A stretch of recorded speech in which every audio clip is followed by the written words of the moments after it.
Hiyo! Let me. Why is it not working? There we go. I'm pressing the button. Okay, it's not working.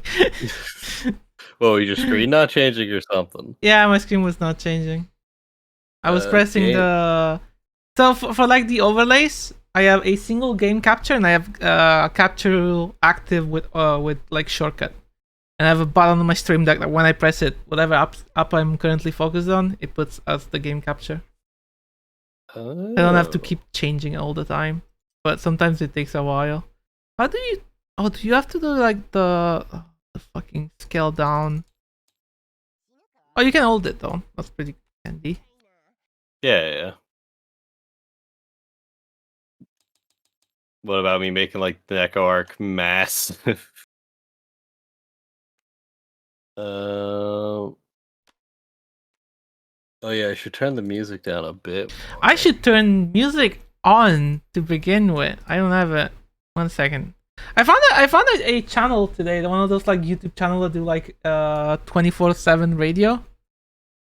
So I'm probably just gonna leech off of them. Fair enough.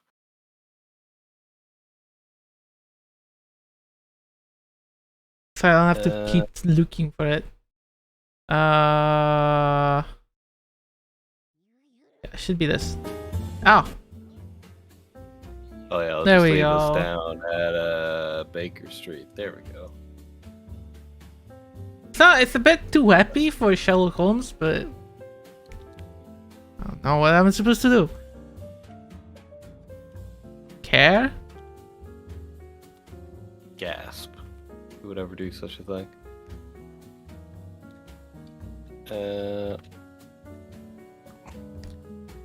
Oh, you're doing it. Okay. Yeah, if you right click and do search, you can just take out only the newspaper. I don't care. It's not like we're gonna need the other cases anyway. Wait, where did you get this one? June, April. Okay, it's after this. It was the Thames murders. And now we're on the solicitor. Okay. We're almost at the end of the first. These. Then we have the fun cases. If we want to do more. true. Wait, how many more? Do we have all of the newspapers now? Yeah. Okay. I thought we had more to deal with. It's a lot of fucking newspapers. Yeah, and next week there'll be one more. Watch it be Man. next week when it's gonna be like now you have to go over every single newspaper since the beginning. That would be cool though. It would be, but also like holy fuck. It's Let's like, oh, you gotta go. read the first letter of every article and it spells out a message from Moriarty. Oh god, can you imagine? That would be cool though. It would be cool, but also go fuck yourself. Yeah, absolutely. Did you already make a copy of this? I haven't made the copy yet, but I made it so the two states will be the different color. Okay, cool. Oh, this one's also like a broken like scan. Oh, this one as well. Well, yeah, they're both like this one's a bit iffy because you can see the other side of the page slightly. Oh, wow, okay. I assume Probably that not is was what in it the is. best condition, I guess. It's fine. Oh, Ooh. shall we begin? The Solicitous Solicitor. Okay, let me. 26th of June, 1890. As we enter Holmes' apartment, we come upon a most silent and introspective gathering. Wait, can you stop 1 second? I got a really loud alert. Oh, the super wheel. Super wheel, yeah. Hey, San! How's it going? Are you still? Oh no, that's not gonna be an ad, I guess. Oh no! What? San, you are already on the wall. Do you want to get on the wall again? I can just get another quote, I guess. Almost SMR? Was it almost SMR? Was it? Oh, fuck it. I have my audio duplicated. Okay. What do you want on the wall again? I guess you can try to put someone else on the wall if you want. Well, I think you're the only one here, unless you want to put Enfield. Or I don't know who else is around.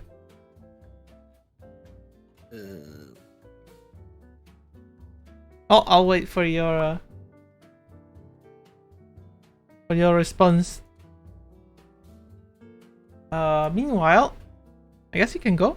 Sorry. Okay.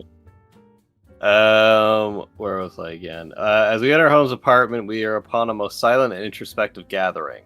Our attention is drawn towards Holmes, who sits legs outstretched, plucking random notes from a string of his violin. It appears that for the master sleuth, the instrument produces not sound but sight. As we play a discordant melody, some vision seems to be forming behind those gray and brooding eyes.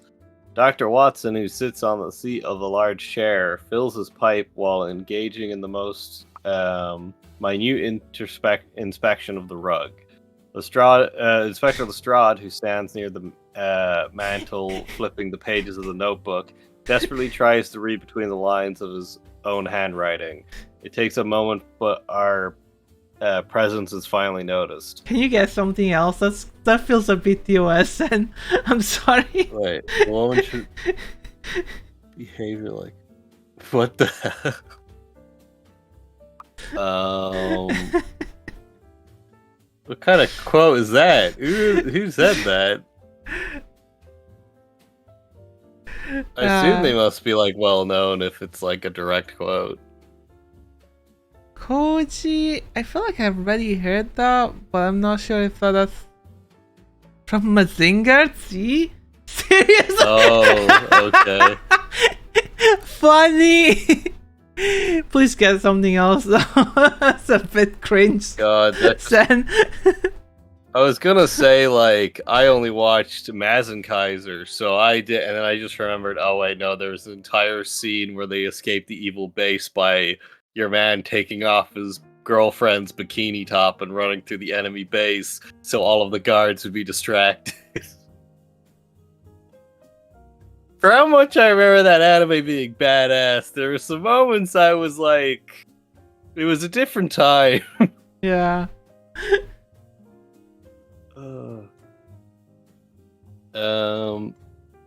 Your prompt attention to my note is gratifying, Inspector Lestrade.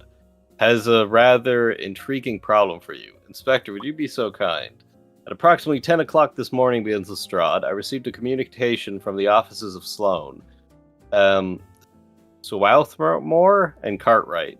No doubt you are aware that they are one of the most prestigious legal firms in all of London. Trust funds under their care amount to millions, and they advise the world's largest companies in their contract negotiations. The communication from Constable Lane, junior partner drops dead, doctor at scene suspects poison, come at once. I arrived in the lobby of the Sloane building and took one of the 2 lifts to the 4th floor. Out of the lift, I turned right and proceeded down a short corridor, entering a large circular room. In the center were 3 desks, obviously the executive staff workplace. 5 office doors ringed the room. Constable Lane beckoned me towards one of them. There I found the body of Melville Tootle, 2.5 years with the firm, and a newly promoted junior partner, Dr. Gerald Mason, who has offices in the building, who was also present. He informed me an examination of the body indicated heart failure and that considered the youth of the man. Tootle was 28, and his obvious good health, he suspected poison. Of course, heart failure is not unheard of in one so young, interrupts Watson. The appearance of health is not always the fact of it. An excellent observation, my dear Watson, says Holmes, but no doubt Sir Jasper will be able to tell us more after a thorough examination. Quite so, says Lestrade. But my instincts tell me that the man was poisoned. In fact, I will stake my reputation on it. And a sterling reputation it is, says Holmes. Pray continue, Inspector. Acting on Dr. Mason's suspicions and my own, he proceeds, I sent the cup of tea and biscuit found on Tootle's desk to Professor Murray for analysis, as well as a bag of toffee found in the top drawer.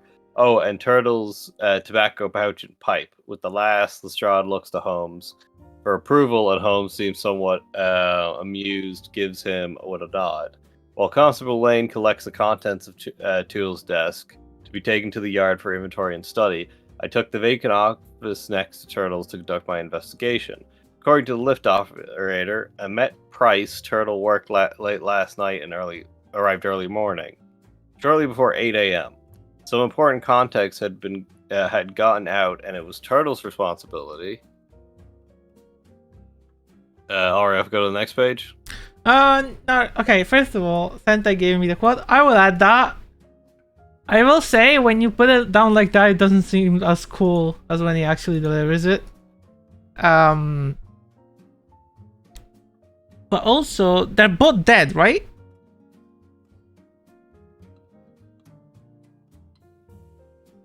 Oh, are you gonna like superimpose like the grandma or? No, I'll just add the quote to the wall later. But no, the bodies. So the 2 dead, right? Was it 2? I thought it was 1, and then the other guy was the one that was just saying, I suspect it was poison. No, because like he said he found the body of Melvin Tuttle. And the other is a newly promoted junior partner, Gerald Mason. But the note said the junior partner drops dead. Doctor at scene suspects poison. Oh, but then you say doctor... Yeah, it's confusing because it says like found the body of person, and then also this person who he informed me. So like right. I assumed that, but then Melvin Tuttle is the dead one. Okay, no, you're right. Well, yeah, but now I'm confused because like if they're the junior and it says junior partner drops, maybe they're dead, both junior partners.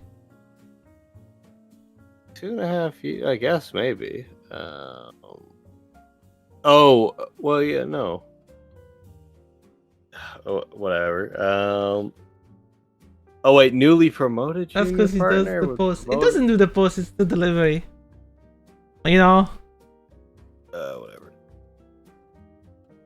At 9 a.m., Mrs. Margaret Porter and Miss Alice Spring arrived in the lobby almost simultaneously. Mrs. Porter, the senior member of the executive staff, has been with the firm for 22 years. Miss String, an attractive brunette, is the executive secretary and has been with the firm for 5 years. Price noted that she seemed distracted. The third member of the staff, Miss Brenda Walker, the You're staff now on the typist, wall a second time. also worked late last evening and was not expected before afternoon. Of the three senior partners, Sir Sidney Salone, the founder of the firm, never arrives before noon. Mr. Henry Sothmore, head of the trust division, was late with Turtle last night and had an appointment at Bill's Baths at 9 a.m. Mr. Whitney Cartwright, head of contact track division, there's so many people. Took an unscheduled leave of absence of undetermined duration yesterday. According to Miss Porter, Mrs. Turtle, or Mr. Turtle's door was open, and she and Miss Spring arrived. When he saw them, he rose, waved his pipe in greeting, closed the door. While Mrs. Porter made the rounds of the three senior partner offices, collecting mails and such, Miss Spring was back at her. Miss Spring was back at hers sweeping. Mrs. Porter attempted to find out the trouble, but Miss Spring rebuffed her. By Mrs. Porter's estimate, 15 minutes passed during which she sorted correspondence. Miss Spring typed at her desk, and Mr. Turtle worked behind the closed door of his office. Miss Porter then went about preparing morning tea. When it was ready, she took the cup and a fresh biscuit purchased at Lindell's Bakery, 345 Macklin Street. Why so many places? And handed her 11 letters to be posted immediately, saying that he was very glad that the contracts were finally finished. Mrs. Porter saw the turtle. Give me the hand, please. Sorry. The turtle's tired, even a little unsteady. His hand shook as he tried to relight his pipe, but noticed nothing of a more serious nature. She then left the office, closing the door behind her, and walked directly to the lift. When Price arrived, she gave him the letters with instructions to pass them to a messenger for immediate posting. She had just arrived back at her desk when she heard a crash from Turtle's office. After an exchange of glances with Miss Spring, who had been at her desk during all of the foregoing, they both went to investigate. They found Turtle lying on the floor, apparently lifeless. Miss Spring rushed to the body, crying out, "Oh, Melvin!" Mrs. Porter was able to take her out of the office and settle her down somewhat before she summoned Dr. Mason via Price. And there you have it. I suppose you thoroughly, what's the expression, grilled the two ladies, asked Watson. Poison is, after all, a woman's weapon. See, if you waited, you could have had poison is, after all, a woman's weapon as your quote. Each was questioned separately and their stories in the main considered, replies Lestrade. In the main, asked Watson intensively. No two witnesses to a single event will give the same testimony in every detail, says Holmes. To do so would indeed be suspicious, as Inspector Lestrade knows quite well. Yes, of course, agrees Lestrade, cautiously. You mentioned a vacant office, Inspector, asked Holmes. Yes, until last week it was occupied by Harold Diggs. It seems that 3 months ago, both Diggs and Turtle were promoted from the floor below. Diggs, 11 years with the firm, resigned upon the announcement of Turtle's junior partnership. As I understand it, he had quite a row with Sir Sidney Tuesday last. Oh, okay, so yeah, he was the junior. Fucking hell. A jealous colleague, says Watson. Certainly a motive for murder. Mr. Holmes, says Lestrade, completely ignoring Watson's remark. I admit to be quite baffled. The commissioner has already notified my office that he expects a crime. Holmes nods gravely and says, "Oh, Inspector Lestrade, a prompt solution to any case is always desirable. You should certainly have our help in the matter." God, I had a rough sleep last night, and this is not a good combo. Maybe Mondays are not the best day for this. It would be irrelevant for me. I just got unlucky. I think I might have ate something funny. So that's it. Okay. I have to note down every single place we need to go. So we need to go to So Jasper as was it Jasper Meeks or something? Body inspection. Then we have what's the other guy? Murray. Murray as the food.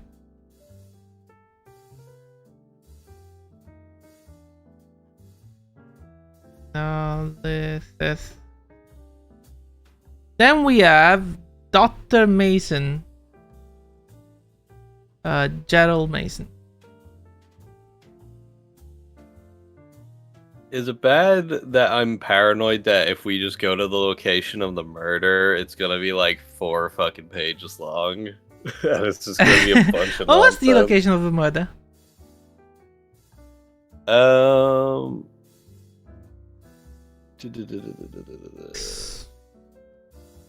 Arrived in the lobby Smith. of the Sloan building. I'll see if it's actually there, because maybe it's like not, and we don't have to do like 4 pages of reading inevitably. I'm okay with it. Wait, is it Sloan CD? No, it's the Sloan building, which is 29 WC.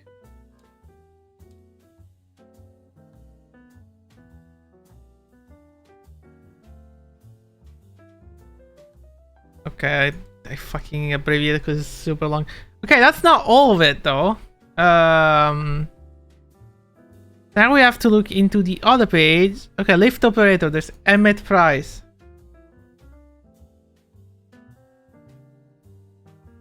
And they got a lift operator? Wait, what? Oh, I actually changed the camera angle on my fucking like, VTuber. Whoops. I need to fix that. What did I? Oh, I hit those keys. That makes sense. Okay. I keep forgetting when I stream I can't use the numpad ever now. That's because you use the numpad keys. You usually use the fucking F13 to F26, like I do. All my toggles are like those keys. I guess I should, but it's just like it's just the way my iPhone's set up. It would just bang off of it. It'd just be a mess. Oh. What? Why? Well, because it's like I have the iPhone like directly above the keyboard, so it's yeah. So like what happens if you try like, to press? Okay, what happens if you try to press F13? I don't have an F13 key. Yeah, it goes that's up to the point. F12. Oh. Okay. Well, like, I don't know. You made your own fucking keyboard. I don't know if you have an F13 key and you were just bragging. I mean, I had. They exist as keys. So Margaret Porter. Who the fuck are these people again? I thought it was processing some data wrong, but the report is just terrible. Senior member of executive. And then we have Alice Spring. Miss Spring, attractive brunette. XX. It's been with the firm for 22 years. Okay, so the bold as fuck. I thought I was processing some data wrong and the reporting is just terrible. It just shows error and even if pass. Oh wow. Yeah. Sometimes errors suck. I'm kind of also a bit fault for that. I never get the time to do like proper error handling. Third member of the staff, Brenda Walker, is the staff typist. So Brenda Walker, staff typist. Oh, for fuck's sake! More names! So Sydney Sloan found the firm. This is just hell. Yeah. We thought then the last one had too much going on. God, oh. God, it's literally like a fucking. Should I be like genuinely afraid of the next one? Oh my god, I need another fucking just for like we're off the first one and look how many fucking leads we have. Too many. Too many. Okay, then we have who's this other guy? Bell Butts. So we probably have to go Bell Butts, I guess. No, wait, we're late. I don't think he care, but just and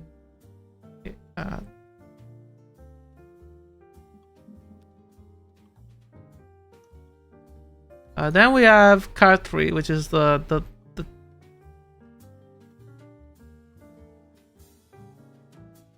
head of contract. Okay. Took an unscheduled leave of absence of undetermined duration yesterday.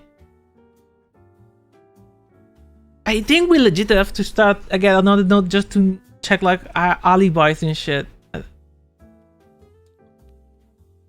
Probably. Well, so we have Tuttle. I have a feeling the newspaper's going to be very important because I feel like there's way too much going on that like has no clear direction. So there has to be some kind of hint in the newspaper. Then we have Price was already there.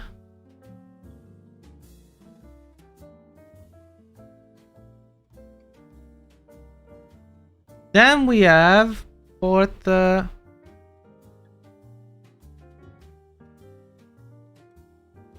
What's the other one? Spring. Spring arrived at 9. Then we have Volker was up late and not. Okay. Good morning. Then we have Luan. Never come before.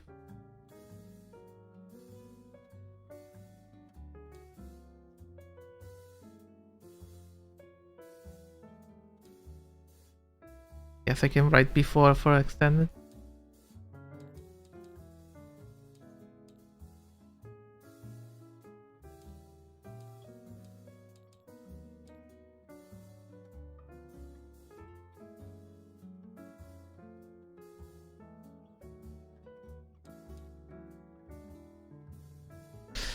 Then we have Swartmore worked late with Tuttle and was else well.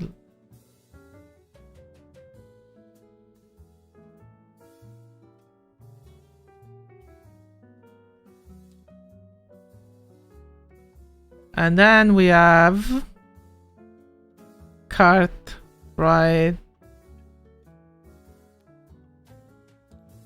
left for an unscheduled.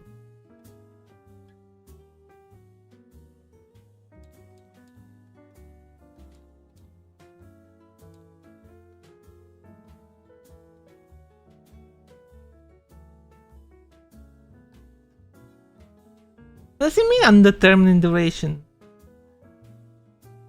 Undetermined duration, it means like we're not sure how long, I guess.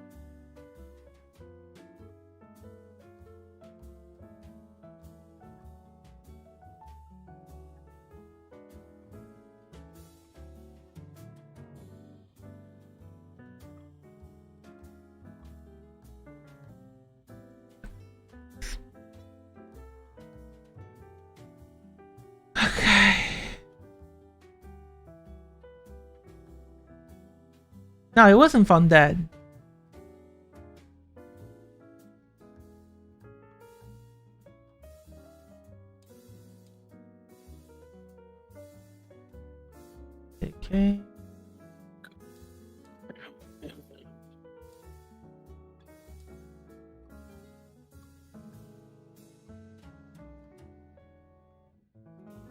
So, according to his portal, the door was open. When he saw them, he rose, waved his pipe. Oh, pipe! Pipe, pipe, pipe, pipe! Smoke the pipe. Hmm.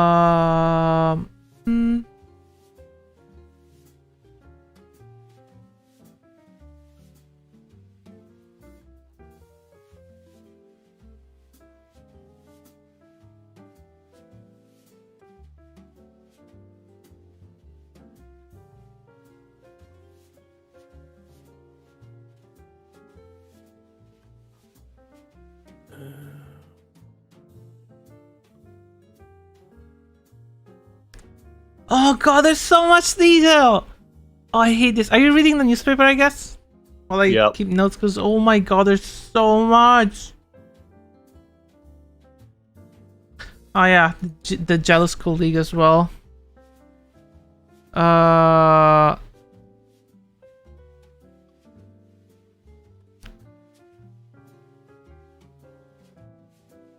Harold Diggs.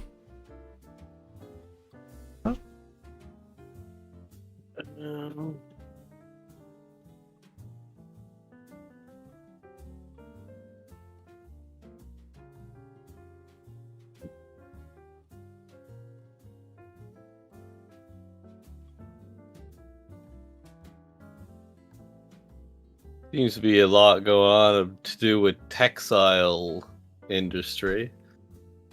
I bet that's gonna be something to do with the final case because it's come up twice.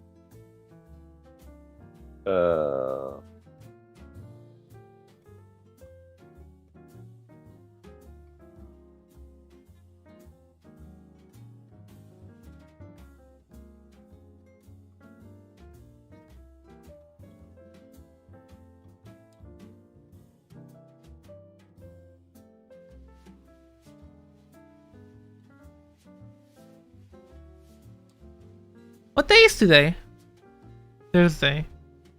It's the 26th of June. Days. Yeah, because the Sloan and Diggs had a roll like on Tuesday. So that's with Tuesday last. Is Tuesday last? Is that Tuesday from last week or is Tuesday from this week? I don't know. This is English. You should know. I'm sorry. Then Wait. What do you mean, like? Stay here. Like, he had quite a row with Sir Sydney Tuesday last. What does Tuesday last mean? Tuesday last week. Okay, so no, it's not Tuesday this week. Okay. Previous week. Yeah. Okay. Last week.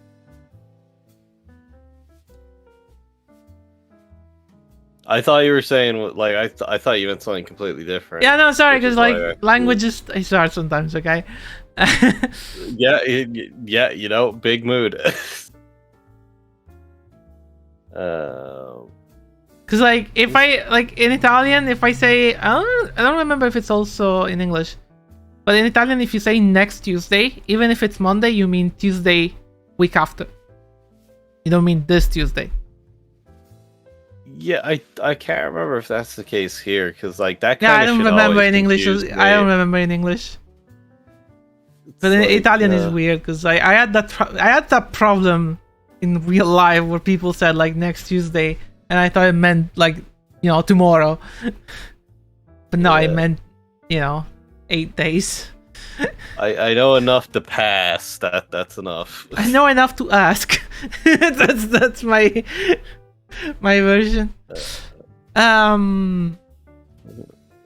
see. Oh my god, I need a fucking timeline of events now. So there's some stuff that's like weird. No, so Turtle was open. He saw heroes wave, closed the door. Mister made the rounds of the 3 senior partner office collecting memos and match. Is Porter? Because Porter is like the secretary, right? No, senior member of the executive staff. Porter attempted to find out the trouble with Miss Spring, rebuffed her. What does that mean? What does what mean? Rebuffed her. Rebuffed. I think I vaguely know. I feel like the safe bet is I'll just Google it. Reject something or someone or something in an abrupt and ungracious manner. Spring was. So to tell someone to fuck off is a rebuff. Spring was crying.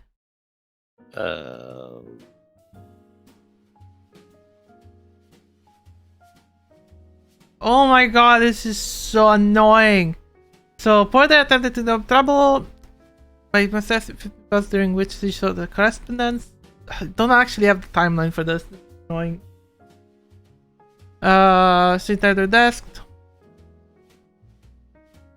So Porter went about preparing morning tea. Check out first biscuit. Why do we have a fucking bakery as well? I hate this! Why do they have so many details? This is annoying! Watch all of it just be red flags. Probably. None of it's even relevant. But the problem is, you know what? You know at the end, Sherlock Holmes is gonna be all of this, but it's just gonna pick one at random and that was the right one. Well, no, it's gonna be went somewhere and then he got the key piece of information that then let him decipher which is the correct one. Tuttle accepted them and they'll have 11 letters to be posted immediately. Okay. Technically speaking, he never quite pulls it out of his ass. It's just he manages to make the perfect connections by going to the right locations. But still bullshit. There's a logic to it.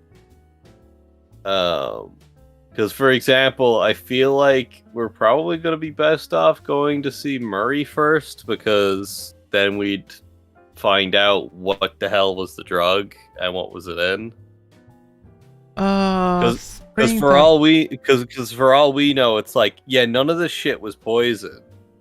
So then we have to go to his house or something, and we find out it's a completely different thing going on. We won't know until we get confirmation. So I think Murray's probably the, or maybe even Jasper. Which would be better? Well, I think Jasper is better because Jasper at least will know what kind of substance it was, right? Well, we don't know if it was from the food. I think the food is the red herring. Well, Murray would be the one that analyzed all of the objects and he'd tell us what the poison came from. Oh, right, no. Jasper would tell us what the poison that killed him was, but not what it came from. We know he died of a heartbreak, right? Of heartbreak? What? Yeah. What? You mean a heart attack? Yeah, sorry, heart attack. I'm sorry, dumb. I was like, heartbreak, but there was no mention of him being in a relationship and getting. Yeah, sorry. It's like my wife cheated on me. I die now. I mean that happened, probably somewhere. 11 letters. I remember right, a friend of mine that's has horses said that's actually a thing with horses where they just kind of die if they if their companion just dies. Was it horses? I think it was horses. I can't remember. I think the pipe is the actual lead. Attention liberals, my wife left me. Attention.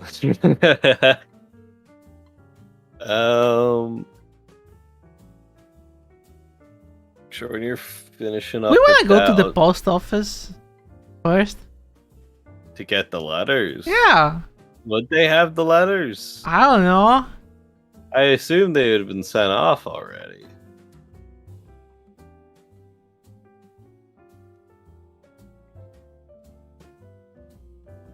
Okay, there's only half the pages of the last quest, so it's not going to be that. Okay, well. What? What do you mean? What did you do? I right-click to look at the states and it only goes up to 22. But then if you compare it to the Hames murders, it goes up to 32. So it's it's not going to be as bad as that one. Oh, yeah. That one was insane. Rabbit gets depressing if you see it when... Oh, wow, that is hardcore. What? The Sentai message about rabbits. Oh, get depressed and refuse to eat when their partner dies. Yeah, and isn't it a thing where it's like if you have like a gerbil and it has babies, and if you pet one of the babies, it no longer recognizes the scent of its child, so it just eats it. What the fuck? Yeah, shit's fucked up.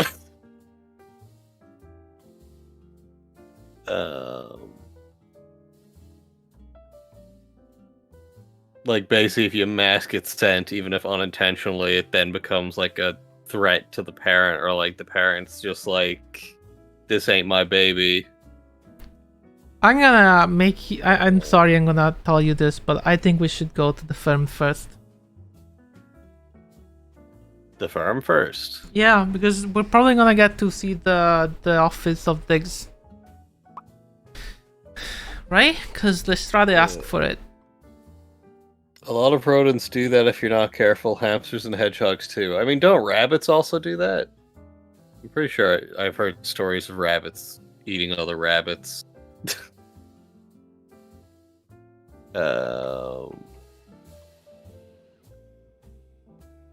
Was it a rabbit? I think it was a rabbit. I mean, I feel like it would be a good second location, because I feel like we need to know what was like. We need to know what did it before we can really like. We need to know like the what before we find out like the who or how. The problem is, I think the food is. Well, like if we go to Murray, we get confirmation if it's the pipe or the biscuits. Well, does Murray have the pipe? All of his all the like everything in his all desk, like didn't he say like everything? No, he said I sent a cup of tea and biscuit and a bag of toffee. Oh, and tomato touch and pipe. Okay, we go to Murray. We go to Murray immediately. I missed the part where he sent the pipe as well.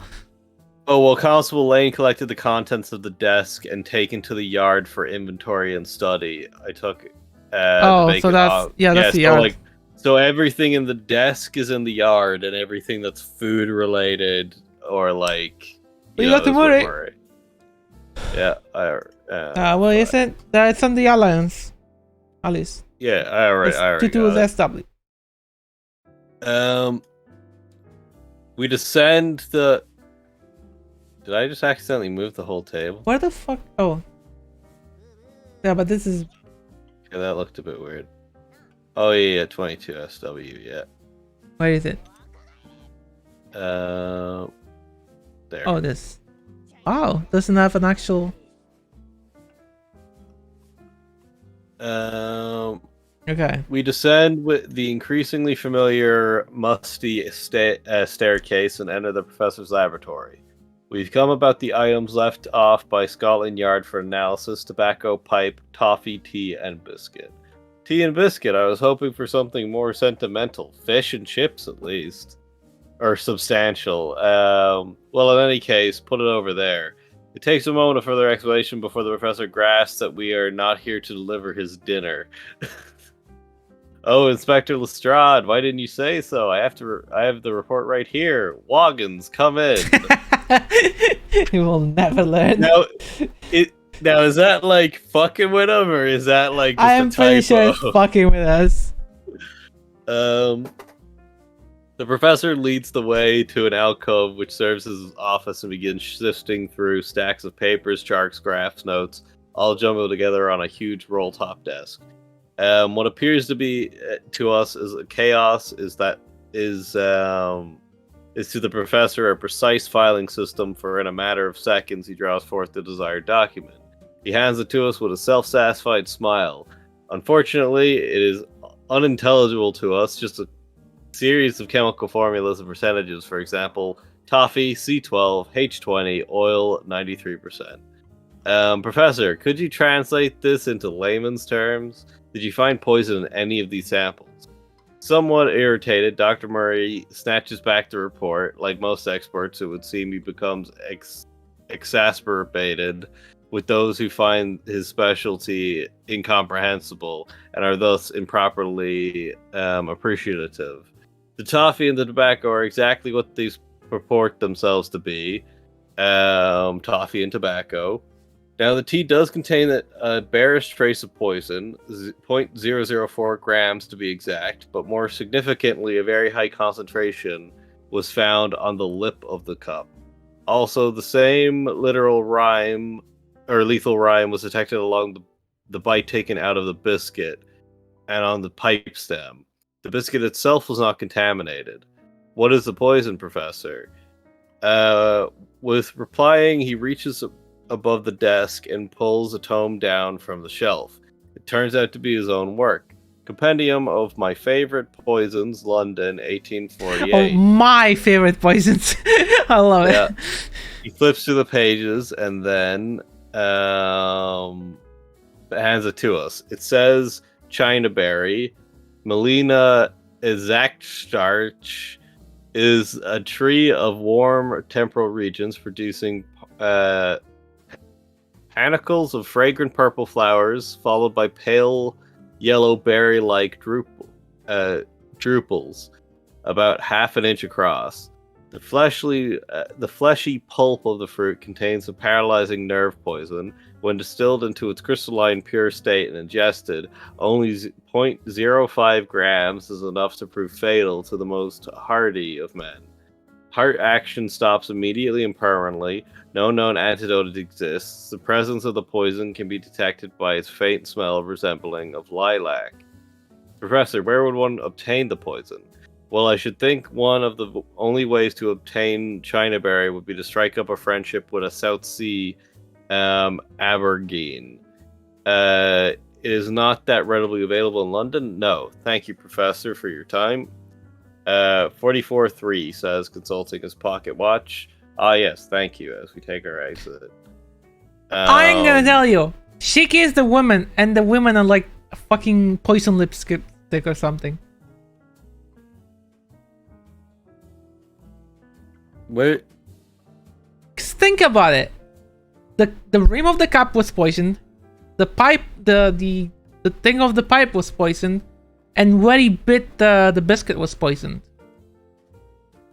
Well, like that implies it was on his own lips. So yes. Like, how did he get on his lips?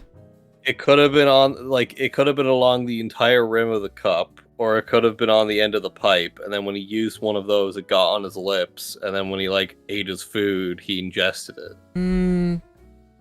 I'm not sure. I think he got the fact that it's equally equally on all three. Yeah, I think it's just keep in mind it's what was it? But a very high concentration was found on the lip of the cup. Also, same lethal rhyme was detected along the bite taken out of the biscuit, and on the pipe stem, the biscuit itself was not contaminated. Wait, where was it? Wait, did it even mention the pipe? Yeah, I did. Along the pipe. No, wait. Wait, how did it say that? Oh, and on the pipe stem. Oh, the pipe stem, yeah. I think he got this much of that, like Sentai says. I feel like that's a bit too the fact he said the woman's method. I'm it has to be a dude. You think he's gay? I was just thinking that they just put it on something that his lips probably drank the cup first. Did he drink? No, he used the pipe first, but then he went into the pipe again, I think. Well, I mean, when your one came in with the tea and biscuits, he was already shaking and he was just using the pipe, so it could have just been only on the pipe, and then he had the tea and biscuits, and that's how it got on the cup and the biscuit. I'm not sure. That makes too much sense for this game. I think it was legit much of that. You're it was poison ivy. No, it was clearly he worked late last night. Well, so how long? Probably after dinner. He worked after dinner, therefore he didn't eat anything. And those biscuits was his first thing that he ate the whole morning. So he could have just had poison on his lips for the entire night, and just that was the first time he actually got the poison in his body. Are you telling me, like, you never lick your lips here, Ash? They never get a bit dry? I mean, they do, but you know this game, fucking hypnosis. Well, like, here it says heart action stops immediately and permanently, so it's very quick acting. So I think is when, like, she saw him starting to shake, that was like the moment he kind of got the first injection of it, and then, like, by the time she got back to her desk, he was dead.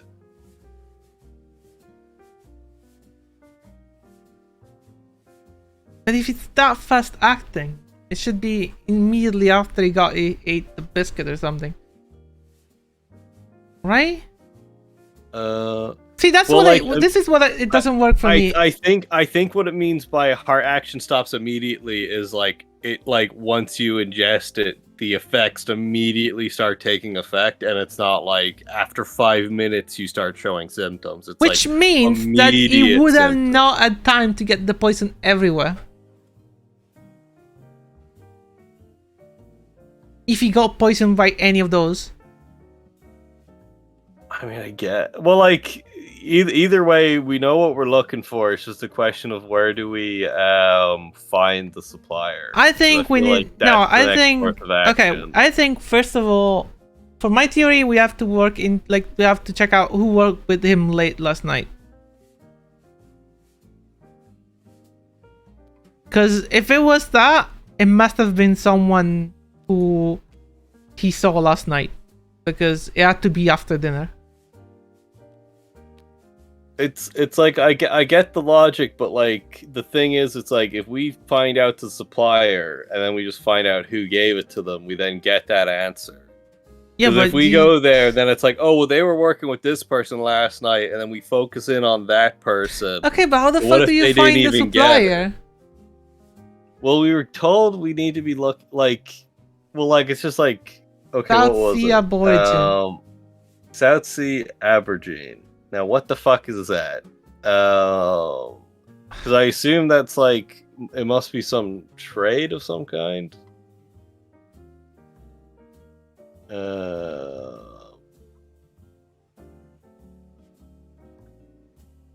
you find anything on the newspaper? Actually, that's a good point. Maybe there's something about the South. Okay, I'll read this page. Actually, where is I'm gonna actually Google that because I need to know where the fuck this is, so that way it will speed up the search.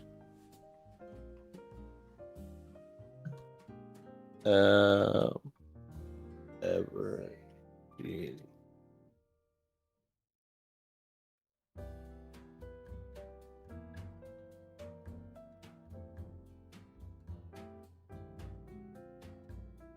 Okay, so it's like Australia, I think.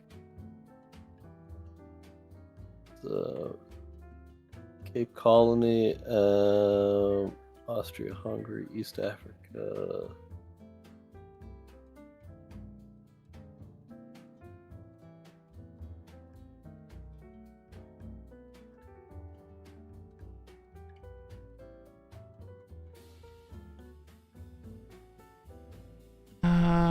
By the plant.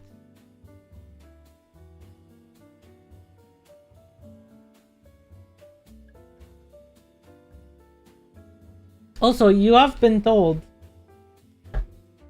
the poison is stool of a woman. It's like you're the one saying, like, no, that's too obvious for this game, and then you're going all in on the most obvious, like, red herring I've seen in my, like, if it's actually a woman, I'll be shocked. I don't think it's a red herring. I think the 3 objects are red herrings. The game literally gave us the fucking bakery as a place to visit.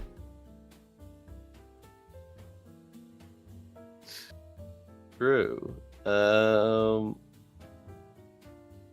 the fuck is the Japanese gallery? Oh, Cart and Curios.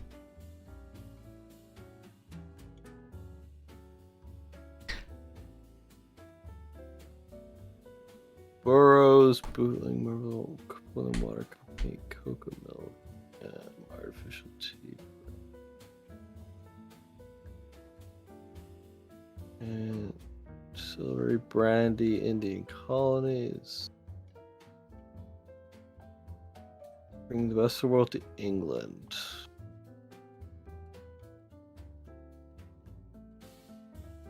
Onyx and Co., one of the many fine imports. Dolomore and Co.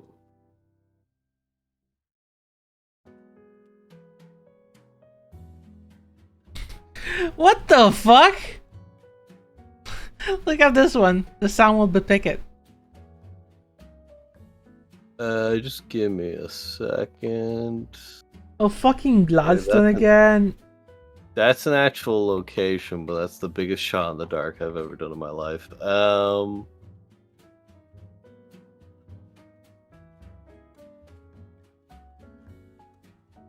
What was it you wanted me to look at? This one, it's just funny. The police one. Oh, yeah. Sure, there's the fatal railway accident as well, where you're like, oh fuck, what happened? How many people died? And it's like, no, just a cow got hit.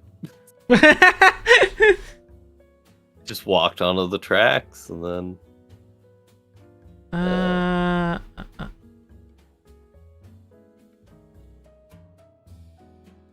need 1 second to go get some water. Probably drank the cup first. So he drank the cup, then... No, wait. No, he smoked first. He smoked a bunch, then drank and ate, I guess? We don't have the order for that, but we know he smoked a fuck ton before he drank. Which is why I don't get why it could ever be the tea or the biscuit. Because the poison must have been around before. I mean, if you think it's like the poison was on the lips, then when we go to Jasper's, because he'd be looking at the body and be like, yeah, there was like trace of lipstick or something on his lips. I mean, there would be trace of poison in his lips anyway. Well, yeah, I know, but I mean, like, because like if it's like a woman kissed him to give him it, she probably was wearing lipstick, so that would also still be on his lips, at least a little bit, because like it would be mixed in with the poison. See, my main issue with that theory is just the fact that I'm like, how did the woman not die? Because that seems extremely dangerous and risky just to try and kill a guy. So here's my question: do you want to go? So we have two. I don't think. Oh, sorry. We went to Mix, not. We went to Murray, not Jasper Mix. I think Mix is now worth going there, at least for now. I want to go to either the workplace or Scotland Yard. Scotland Yard might be a good idea because we'd find out if he was working on anything that might be a motive for his death. Or like stuff to do with the letters he sent off.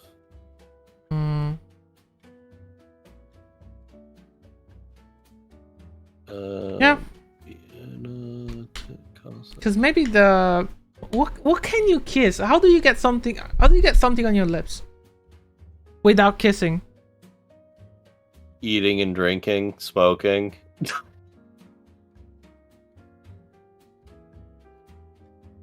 The same way it got on all the other stuff. Or is there like a fourth option? There must be, right?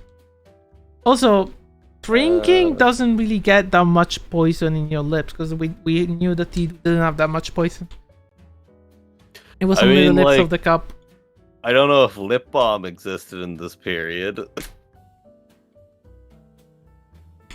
George.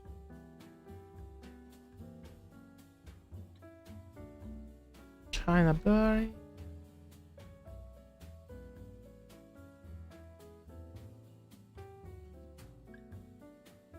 Sydney. Lilac.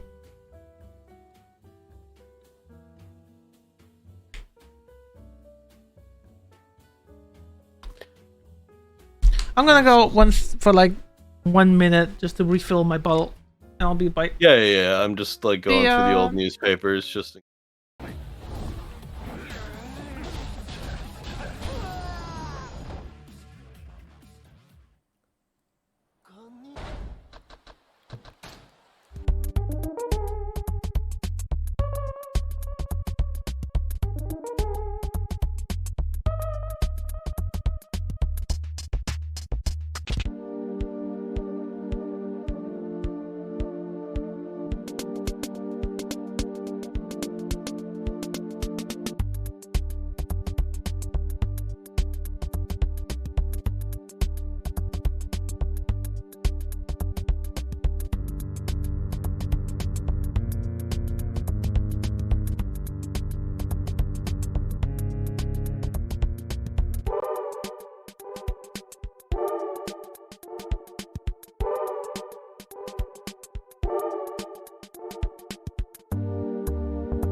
Hey yo, I'm Hello. back. Back.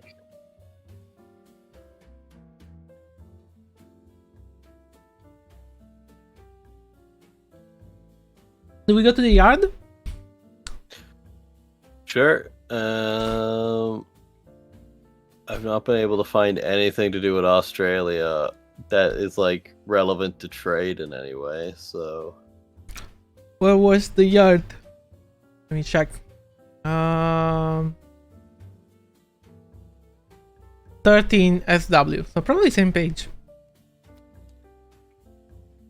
I think it would be one back, maybe. Oh yeah. Oh, cover bit over mulling, cooling mesh. Yep, you have it. That's literally the one before. Constable Lane is a polite. Oh wait, do we move to the marker? I'll do that. All right. China.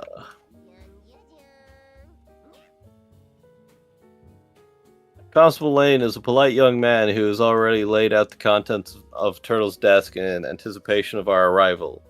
There is a sheaf of papers in the folder which, after a curious inspection, appears to contain information on textile contracts. Okay, well, there's a lot in the newspaper about textile stuff. It consists of correspondence between various companies and the legal firm, as well as voluminous notes on the more arcane passages of contract. There's a key stamp with the name Bell's Bats, evidently a locker key. There are 6 tickets to a performance at the Drury Lane Theatre, dated April 9th. 2 of the tickets are torn, the other 4 are intact. There are also 2 identical lockets, one inscribed with AS with love. MT is of inferior quality. I'm pretty sure MT, I saw that in the newspaper. The other inscribed to VM with love. MT is solid gold rather than plated and has a sparkling. Oh, MT is a Melvin Tuttle. Oh. Okay, yeah, so he has a thing in the newspaper that he, like, a message. First, the second lock is that was still gift wrapped when it was removed from Turtle's desk. A sticker on the bottom of the box says J.W. Benson Ltd. There are 2 trust files, one of the British Museum and the other of Richard Mainhart. Each lists properties, stocks, bonds, and owned by a client, as well as running record of all sales and acquisitions. As we move them aside, a slip of paper falls out. It is written with a series of numbers. 42, 87, 112.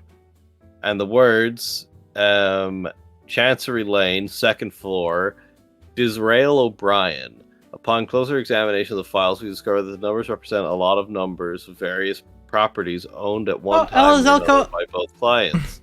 Finally, there's a bill for a room at the Knights Ara's Hotel, 15 Hampton Street. From the size of it, it appears to be a monthly rate.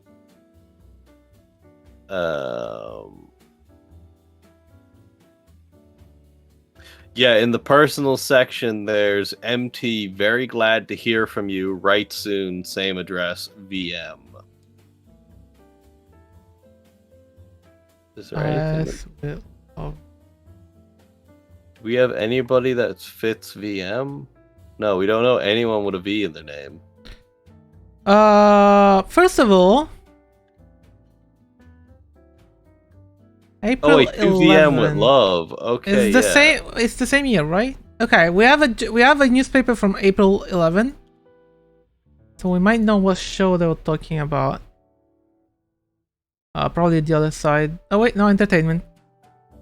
But no. I'll get the name of it. Because it was 4 tickets. Or no, it was 6 tickets. Drury Lane Theatre, and one is BM and the other is IS. No, one is Violet Blue, which we know is the problem, like it's the person from the other thing. Luna. Performance of Drury Lane Theatre, dated April 9th.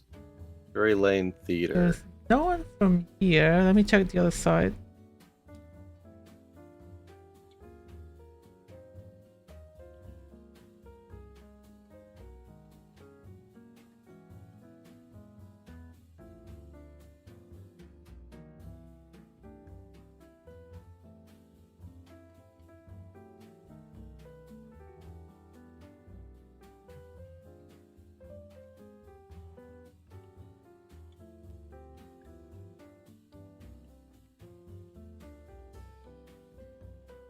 This sucks because I'm pretty sure this case also had to do with like ether stuff.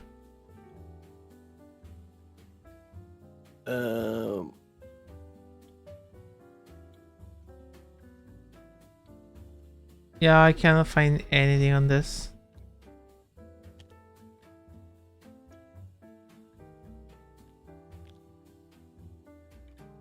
Wait. Cannot be this, right? This is too old. It's 31WC to go there. So Nah, like, let's not go to the hotel. It's been too long. Oh no, well like yeah, it's like the theater, but like it's just it is there as a location. But yeah, it's like in the personal section there's a message from MT to VM. So like in the newspaper they were getting in contact, and then it was like on the actual thing it was to VM with love MT. VM. Do we have an AS? We have Alice Spring. Wait a second, yeah, 2 VM with love MT and gold, and then 2 AS with love MT inferior. So then, like, were they cheating, maybe? Only 2 tickets were used. But it doesn't tell which one is the one. Well, like, it's like they got 6 tickets and they only used 2, so only 2 people end up going when originally it was meant to be 6. The second locket was still gift wrapped when it was removed from total stash. Oh, it's lockets, not tickets. Fuck. Yeah, it's like a golden ticket. They're going to Willy Wonka's chocolate factory. Sorry. So the second one. So the IS is the first one.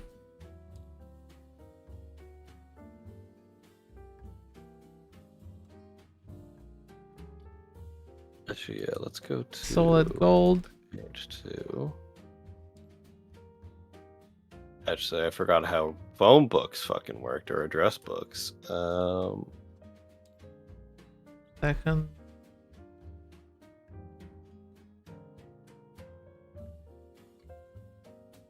Alice Spring lives at 46 EC. So Jivu Benson. Actually, wait, VM. Yo! VM we could go to the guy that made the box with the locket.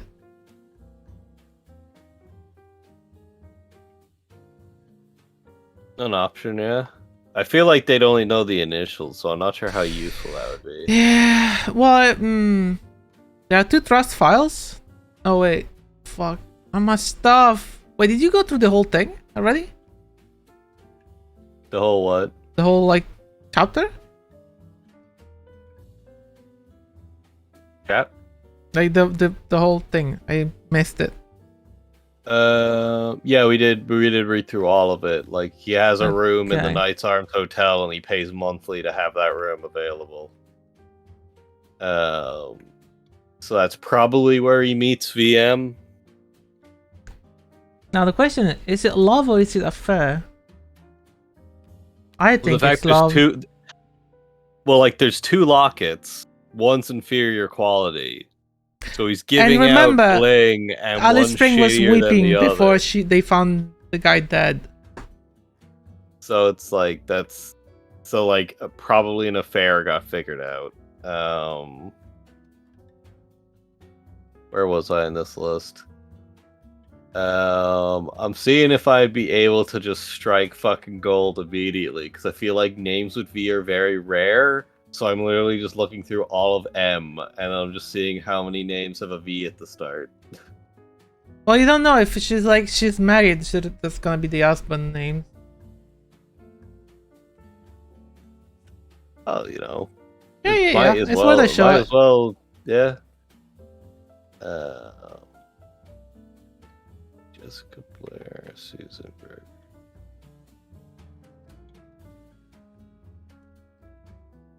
Okay.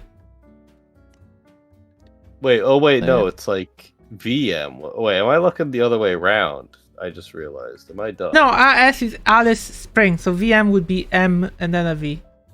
as a name. Osprey. Yeah. Okay, yeah. I was doing it right. For some reason, I thought it was MV, and that's where I was getting confused. 22, 87, 112. I hate this. How many fucking notes? Okay, there's a Monroe, Virginia.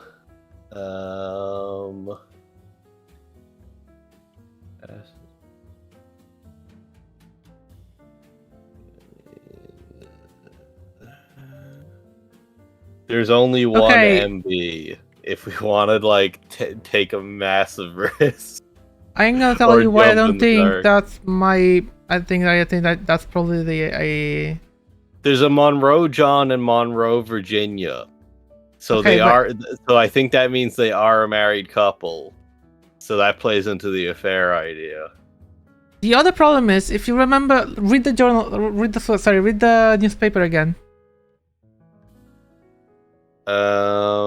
MT, very glad to hear from you. Write soon. Same address. Yeah, DM. same address. Are they even from here? No, it's like you write to me at the same address. Yes, which means that why would they have to say to the same address?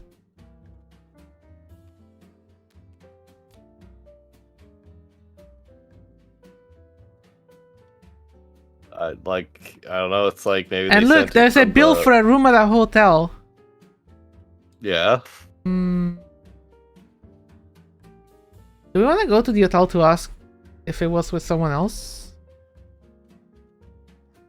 It's definitely going to be from someone else, but I'm just like I know it's a stupid idea, but like you know what happened last time we tried this stunt. Can you read, stupid? Yeah, but that was funny. That was funny, but I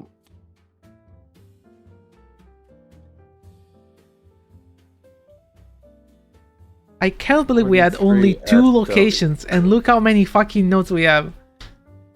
I mean, we're already in the SW section. It's just like the next page over. Fine. That's the name?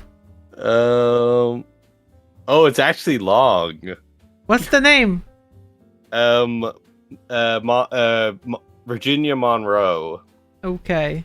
Do you actually get it? It's like half a page long. What's the number? 43 SW. My God. Okay. I cannot believe this. Oh my God. This is the shit Sherlock would do, Ash. It is. I hate it, but it is. No. Keep in mind, I'm getting a bit excited because it's half a page, but it could just be half a page of being told how stupid I am. Oh yeah. Funny. Well. Oh yeah, I should probably move the token. I've been forgetting to do that. This is only our 3rd location, right? This is only our 3rd location, yes. 43. Where's 43? I mean, it has to be around here, right? Yeah, there we go.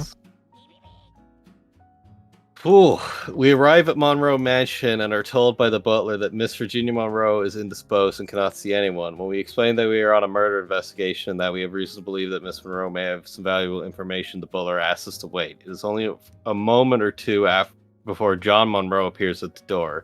He is a tall, thin man in his late 40s, immensely dignified in form and matter. He invites us in immediately, more from a desire to get us off his doorstep and out of sight of prying neighbors than for any real concession of hospitality.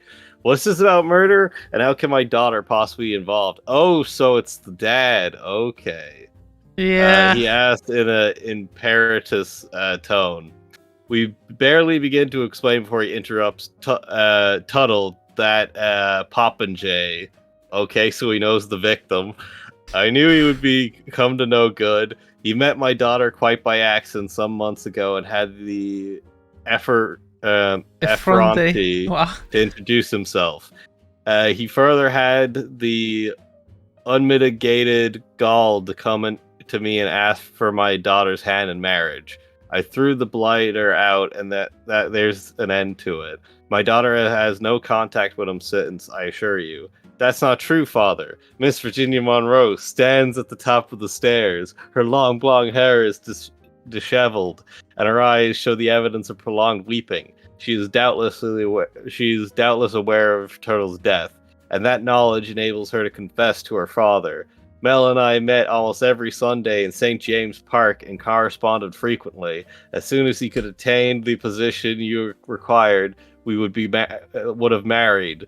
He has made a junior partner only last week. Her lower lip begins to tremble as she is able to master a brief advance towards us. She holds out a small black notebook. I think this might be important to you. She hands it over to us. While we glance at it, Miss Monroe and her father converse in whispered tones. Whatever Mr. Monroe's feelings for Turtle, his sympathy for his daughter is profound. His only thought is to comfort her. The notebook contains a detailed list of property fucking god, you did it! The sample page reads... Wait, now, go back. Oh. I need a note. Also, I may have done a top tier play, but I don't think that page is so fucking hard to read, and it does not have text below it. No, I can read some of it. Okay. Oh yeah, it's not too bad, but it's just kind of like. What are those fucking? Is that Saturday? Did they mean on Sunday? Now, what does that mean? SOL? I think it is Saturday. But, oh no, it's lot. It might be lot. Oh yeah, something about property transaction, yeah. Yeah, so lot as in Why like, would you have a property transaction? We were told about it when we went to Scotland Yard, I'm pretty sure. Yeah, but why does she have it? Been. I don't know. Wait. She was saying something about finding stuff. I could attain the position required, we would have married. Made a junior.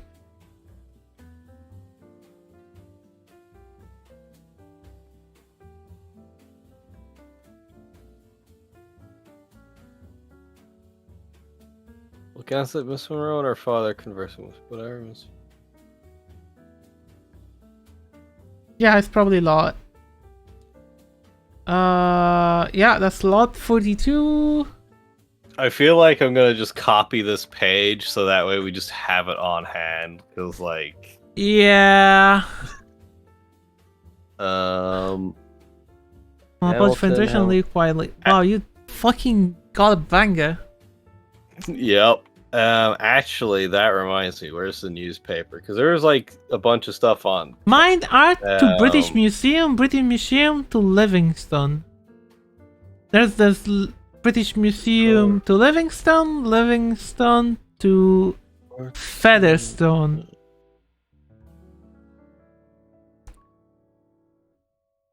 Metcalfe. J. Hamilton to Livingstone to British Museum to. Wow, that was. Lot 42 got bobbed back and forth. The result of rumors concerning immediate. Why is the British Museum in Manchester-based buying firm shit? of the German textile company?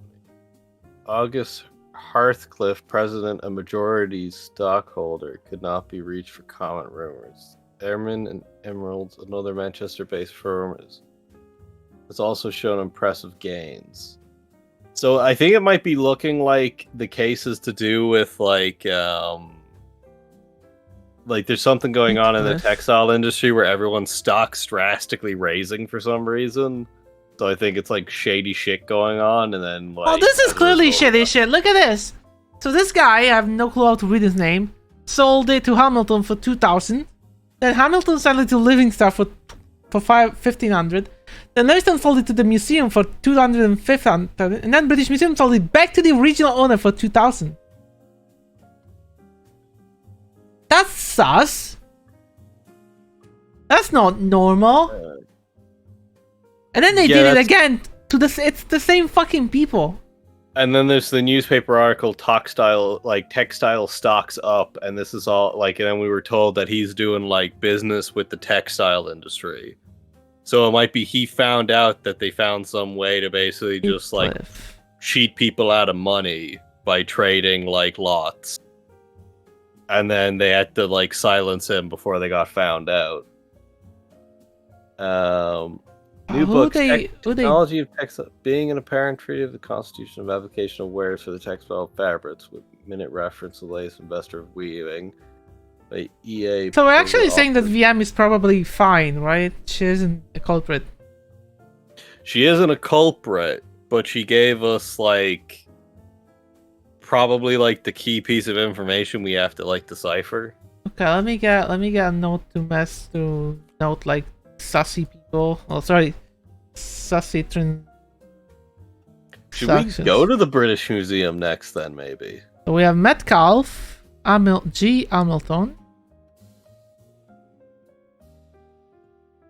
Livingstone. Is that how you say it? Museums here. And then we have the British Museum. I don't know if we have to go to the British Museum. Do you want to go there? Well, it's a case Would they just admit to that? British Museum to... what's this? This main heart? Bank of England? Bank of England to Metcalf.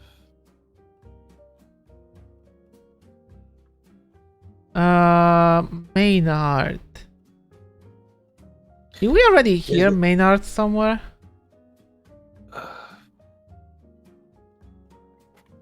Was No, I was looking at Hartcliffe, is what I was looking at. Richard Maynard. Yeah. Trust files. One for British Museum, one for Richard Maynard. Because it's also in this list. One, so. Oh.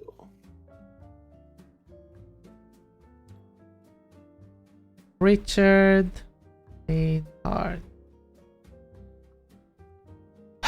Okay, let me show how many times they show up. So we have Metcalf, we have 1, 2, 3, 4, 5 times. Hamilton is 1, 2 times.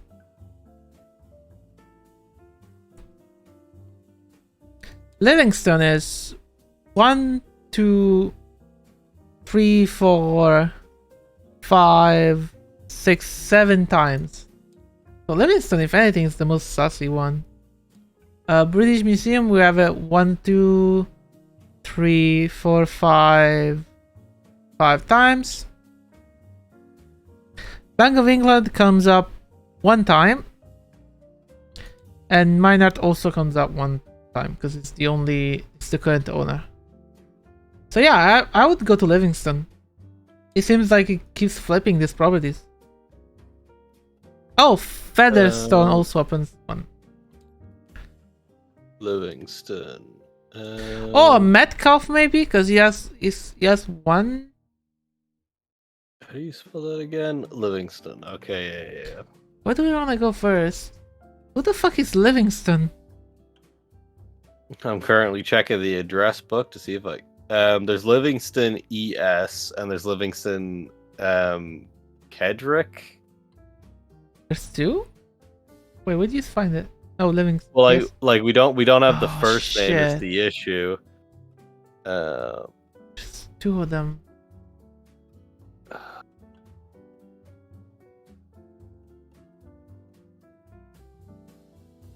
The other issue is that we have a key to Bell's.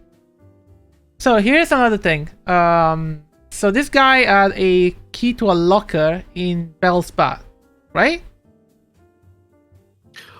Oh yeah, that might give us more information on the shady dealings. So he probably had it outside of his office, there was someone who didn't come to the office because they had an appointment at Bell's bath.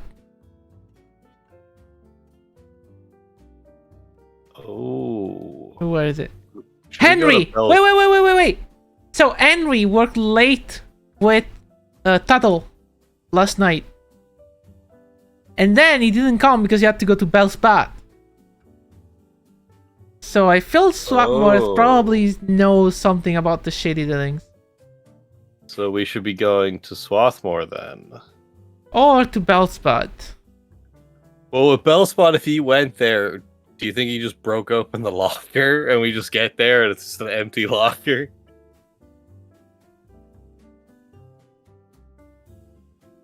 Would he even have the key? Because, I mean, the key was with Scotland Yard. Well, that's what I was saying. What if he just broke it open? Well, I gave you the lead. You choose where to go. I mean, I guess we can just go to the Bellbats, and then if the locker's empty, we'll just go to your man's place. Sure, let's go to Bellspot then. Because either way, it's kind of like a 50-50, which is fucking right in the scenario. I mean, you had a fucking god tier moonshot, so. I mean, it was literally just being like, well, it's very clear it says VM. Is how many VMs are in the book? Only one. Go for it. Hey yo, long time no see. Oh, hey, Elmo. Thank you for the gift. No, sorry, gift. Thank you for the sub. I don't know why Twitch notification doesn't come up. Probably gonna get a double notification now, I bet. Just Twitch is stupid like that. Bellspot is 11 EC. Oh, 11 EC, okay. We're playing Sherlock Holmes.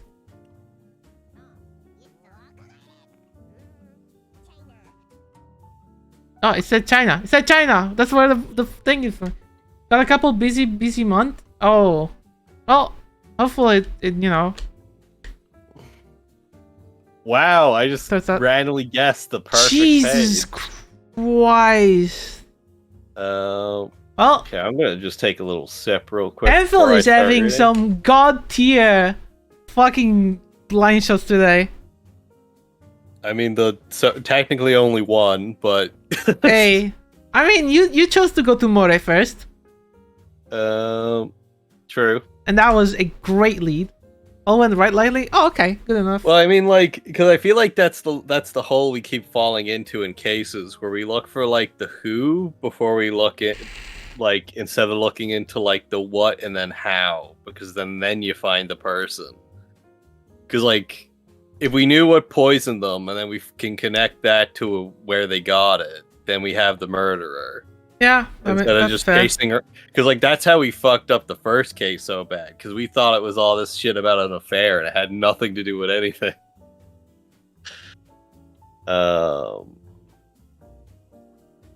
Then we enter Bell's Bats and are approached by a seedy-looking elder, broom in hand, whose generously tattooed forearms tell a tale of life on the salt sea. Shipwrecked now, he seems to tell to us out of place in the opulent surroundings of this leisure class haunt. But since no one else seems to question his presence and his directions to the manager office prove accurate, we do not dwell on it over much. We knock on the manager's door, is answered by a booming "Come in." Once inside, we find Mr. Filbert Rake, a giant of a man, both in height and breadth. He is dressed in a broad striped suit, which, given his tremendous bulk, borders on the ridiculous. A diamond stick pin of considerable size and doubtful value gleams from the folds of his black cravat. His hair is slicked down with enough of a sweet-smelling pomade to cause tearing at close range. In all respects of sound, sight, and smell, Mr. Rake is a formidable personage indeed, with the aid of what must be very powerful legs. I swear, if this guy asks us to sit in a chair and we get a heart attack, I'm gonna... No doubt, he initially thinks of us as prospective customers. Wait, how did he jump? Wait, what? Oh, powerful legs. He raises from behind the desk to greet us. At first, his manner is extremely affable. No doubt he initially thinks of us as prospective customers. So Thank you for the an appropriate oily charm. But once we make known our business, his mannerly abruptly changes. He plops down into his chair and eyes us with a mixture of caution and malice. Mr. Henry Swarthmore is a member of the club, is he not? I believe he was here this morning. Did you meet anyone? I did not pry into my customers' private affairs. Whether he met anyone or not, I would not know. Was Mr. Melvin Turtle a member? Ah, yes, until last week he resigned. Did he give any reason for his resignation? Not that I recall. Did Mr. Swarthmore bring Mr. Turtle into the club? No, I mean, I have no idea. I'm afraid I have no more time for your questions. I'm a very busy man. Good day. As we are about to leave, the old salt first encountered approaches us again. Now, if you've come to old Jack Jensen in the first place, it'd save you a royal runaround, he whispers, stabbing his thumb to emphasize his point. We understand and pass him a few coins. Thank ye. This will go down well tonight at the Bar of Gold. Now down to cases. Mr. Swarthmore met Mr. Livingston this morning. Mr. Livingston the builder? That's him. He owns the place. Used to be first mate aboard the Glenda sailing the China trade back in the 58. The captains met with an unfortunate accident, or so it was said. Mr. Livingston brought the Glenda through. The owners was so pleased that they gave up and gives them the captain's share and a fat bonus to boot. That's when he quits the sailor life and sets up for himself ashore.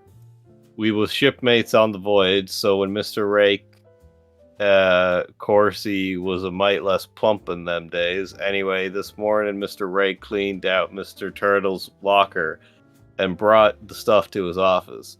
Mr. Swarthmore and Mr. Livingston were there waiting for a look-see.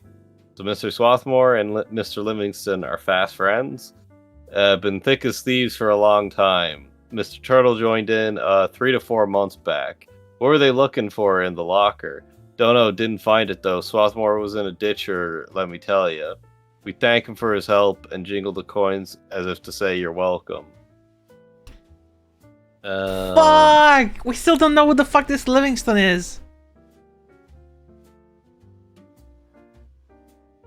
Well, we were told he's a builder. So, like, is there anything talking about, like, he building? Owns the place.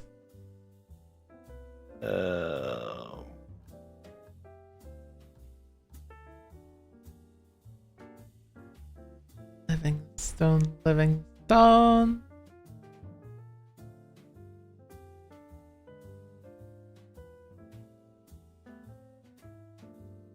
No, anything about Livingston?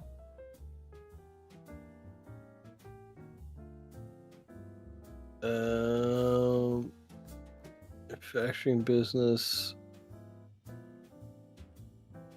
Increasing address times office. Cook wanted. Servant.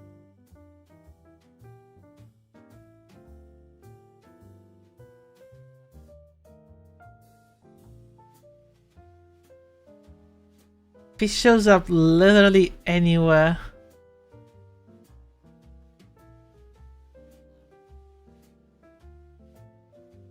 I feel like it's a safe enough bet to go for well, it's not really that safe. It's still like technically a 50-50, but I feel like it's more likely that he's going to be Livingston ES or FS, because that seems like more like you're extremely wealthy, you put down initials instead of a first name.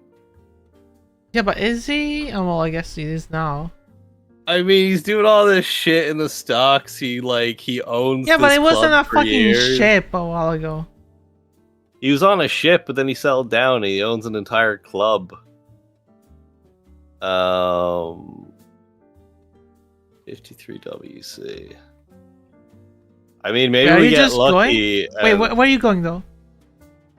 I think we're gonna risk seeing if Livingston ES or FS is like at 53WC.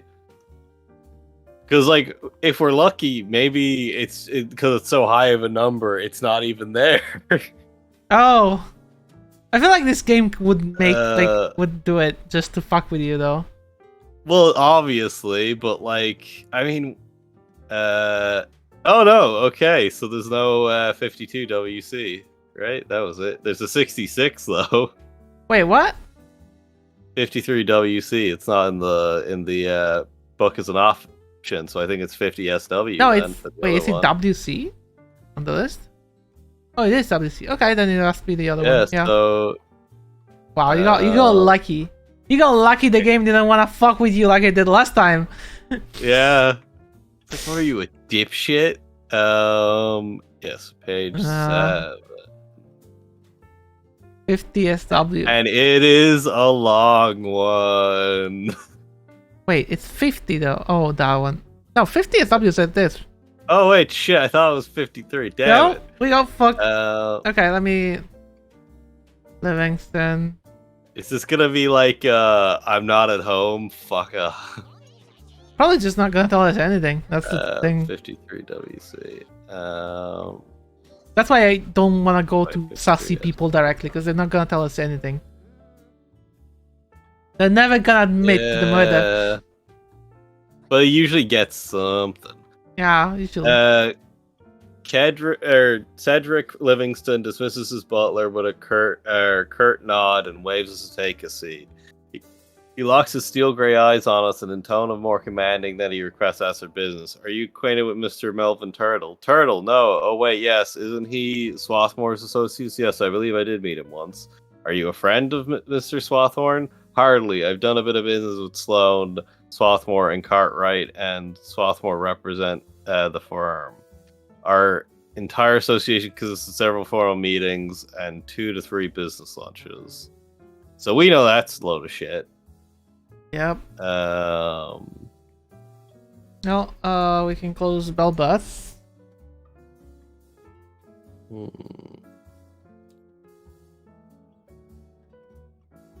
What?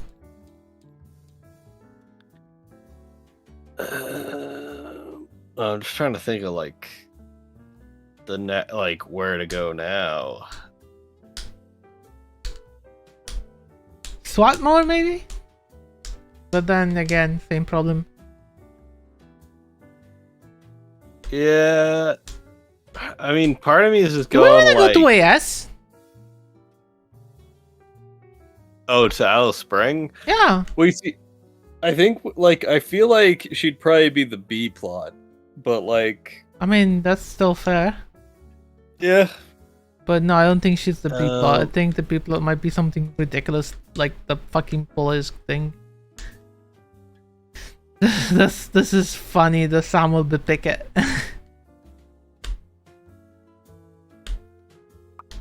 Alice Spring, 46. Oh EC. god, you have still that command, right? I forgot. Wait, are we going to Spring, right? Yeah. What's the address?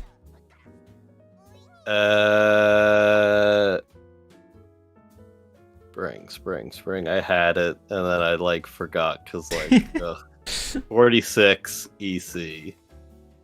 46. See, we're back in the EC.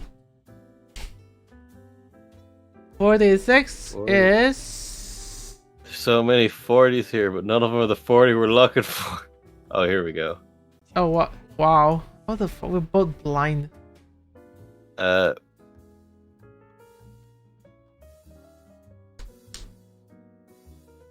Okay. That's some text. Yep. Take a drink. Miss Alex Spring has evidently done a great deal of weeping as her red eyes and puffy face testify. Notwithstanding, she is still a very attractive lady.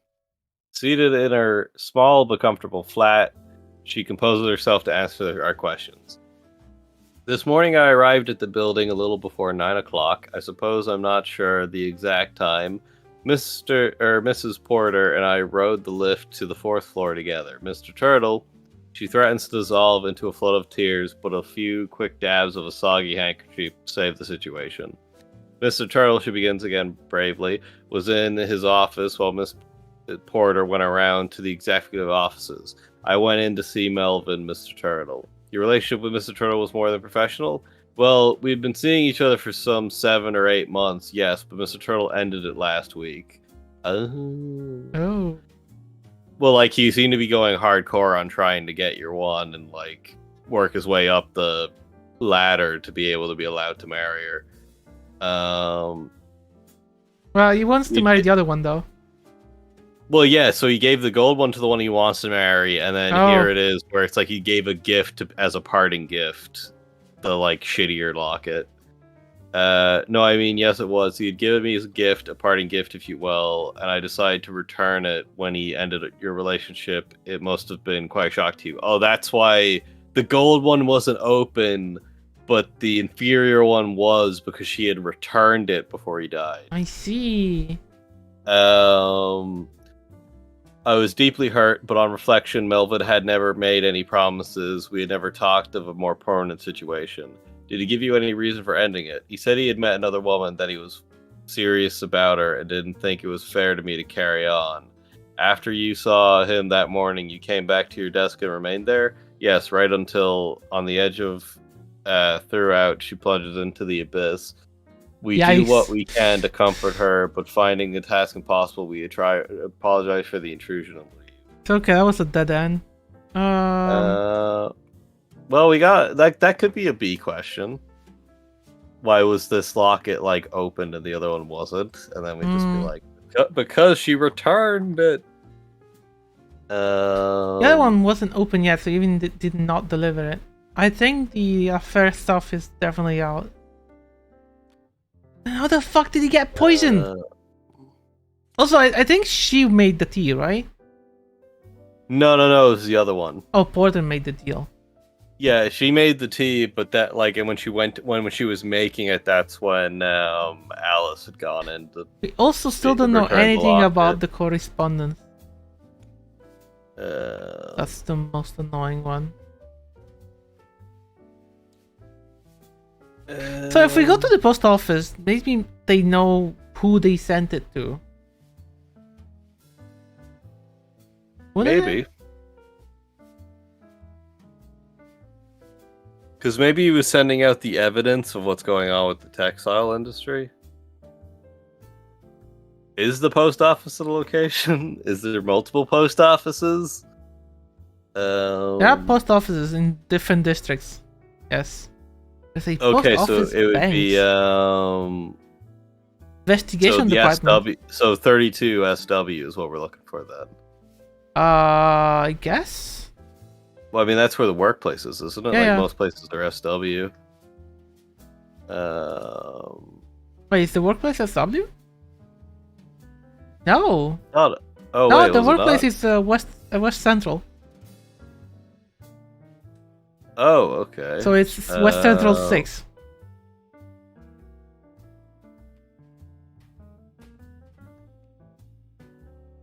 God, there's a lot of SWs. I think there's no 6? There's no 6. Oh, fuck. Is there a 12?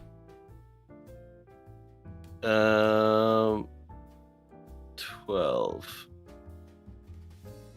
Nope. Okay, post office is out then.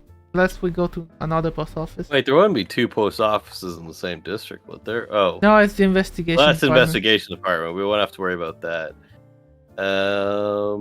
32 SW. I think, was there a 32? I don't remember. No, there's no 32 SW. Okay, yeah, okay, so post office is a dead end. Unless the post office banks. The biggest long shot of all. I mean, you can try. I don't think it's gonna be there. Where is SC? Is the question. Okay. Nope. No, fuck. Fuck. Is there no AC? Is it at the start? Oh no, there's no AC. Wow. Okay. There's one SC. And it's not that one.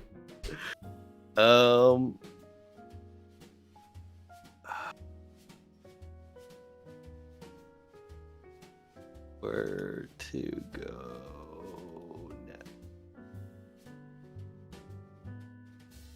now? Hey!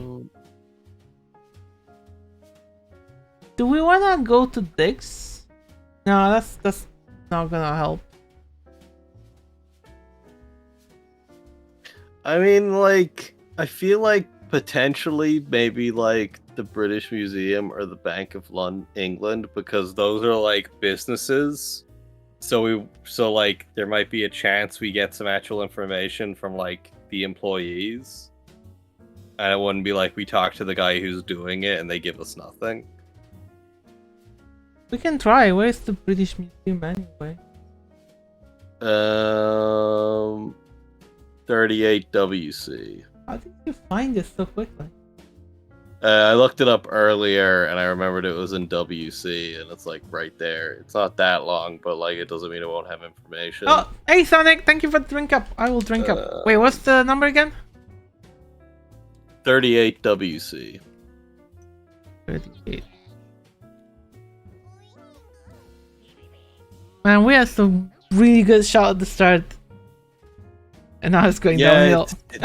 Well, like Falco! we made a good shot at the start, but we still didn't really figure out where the poison came from, and that's the bit that's like dragging us under. That's all we need. Basically. At the British Museum, we were directed to the office of Michael Kempfield, financial administrator. Mr. Kempfield, we meet again. Hello, Mr. Wiggins. I must tell you again that the friends of the family of Oswald Mason are very... God damn it. Falco. The family of Oswald Mason are very appreciative of all your help in the murder investigation. What brings you here today? Another murder, I'm afraid. Melvin Turtle of the firm and Sloan, Swarthmore and Cartwright. Oh. You understand that they handle much of the property holdings. What can you tell us? Mr. Swarthmore had complete charge of the museum's investment trust. It is a relief to me not to be burdened with the details of the trust's management. The fund is growing under Mr. Swarthmore's stewardship, and I have complete confidence in him. Hey, if you guys are fine with it, I'm just gonna use it. That little shit. Okay. It's there for a reason. So, the British Museum has no clue what's going on because they're just letting fucking Swarthmore do whatever and they're not asking any questions because it just seems to be working. Oh. So, like, yeah, it's like, so that's, like, kind of how they're doing it, where they're just being, like, trusted with all these people's fucking properties. And then they're just like fucking reselling them to all the different locations to just fake free money, basically. How does this work? Why does he not tracking? Do you have to use the webcam? I don't think the iPhone one works. I'll just use the webcam. How do you make it work? Yeah. Camera on. Ah. Going directly to Swarthmore does seem like it would probably be a waste of time. But... Going directly to what? Swarthmore. Yeah, because it's like everything's pointing to him for being like doing all of this shady shit, but like he's probably not going to admit to anything is the issue. I did see a newspaper talk about like importing stuff, but I'm like, he might tell us who he was with last night. I still think last night is probably the moment he got poisoned. Yeah, well, they were working together at night, so yeah, but there was also Livingston, I think, with them. Well, we went to Livingston already. Yeah, and Livingston told us that he... Wait, no, who told us that? Livingston basically told us he doesn't know them, but then there was a guy at the club they go to that just told us, yeah, they would like talk on the regular for months. Yeah, let's just go to Swarthmore and see what they have at this point. I guess, yeah. See, I feel like it's going to be a thing where Sherlock is just going to say, oh, I knew immediately where to go to find out about the poison. And right now I'm just like, is there a flower shop anywhere? Flowers? No, I think that's obvious because I think it's Swarthmore had the poison. Well, like he had the poison, but then like we need to know where, like. Yeah, because he was a sailor on a fucking thing that went on the normal to China. That wasn't Swarthmore. That was. Was it Swarthmore? That was it was the guy who owns the place. Swarthmore just worked for him. what was his name? The guy who told us nothing, Livingston. Oh, Livingston. Well, I guess we'll just go to Swarthmore, get it out of the way. Yeah. The struggles of investigation. Oh, it's on the next page. Oh. Swarthmore Henry 39 Northwest. Okay.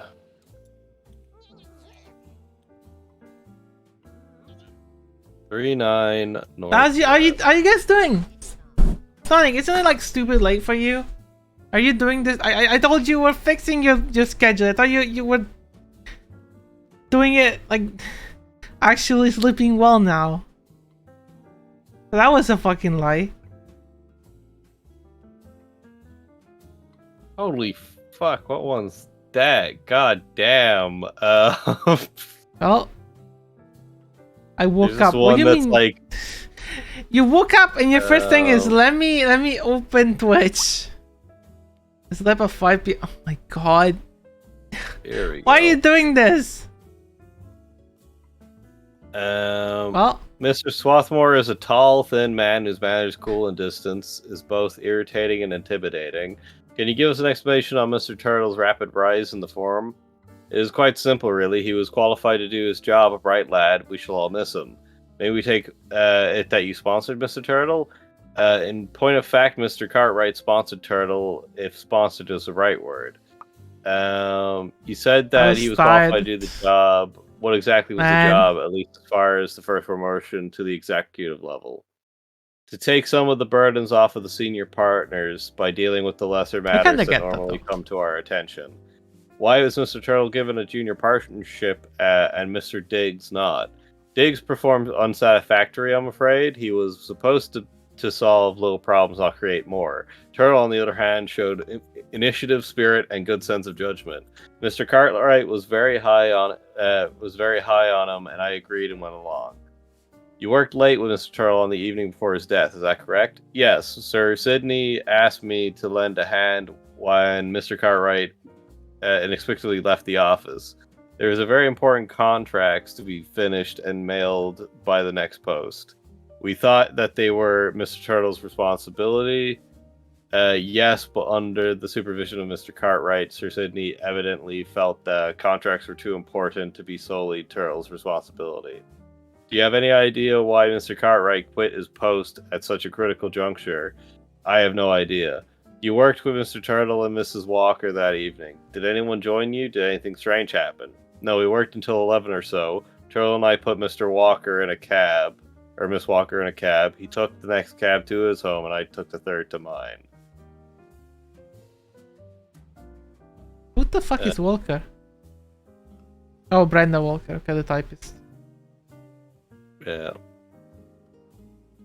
So I mean, I guess if we wanna, if there's anything suspect that would happen, we'd hear about it from Walker because she's not the one trying to hide the fact that she killed a guy. Unless she is also in on it.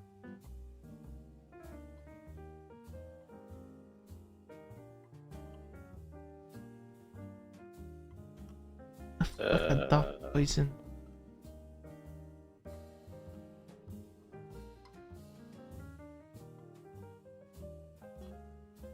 Chancery Lane, second floor, Disraeli O'Brien. Who the fuck is Disraeli O'Brien?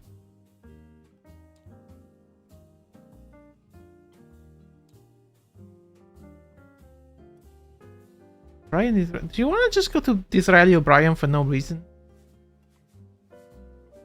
Who? This guy. O'Brien Disraeli. Why? It was a name on a slip in his desk. I mean, it's probably nothing, but at this point I'm just... I mean, maybe. I was considering, like...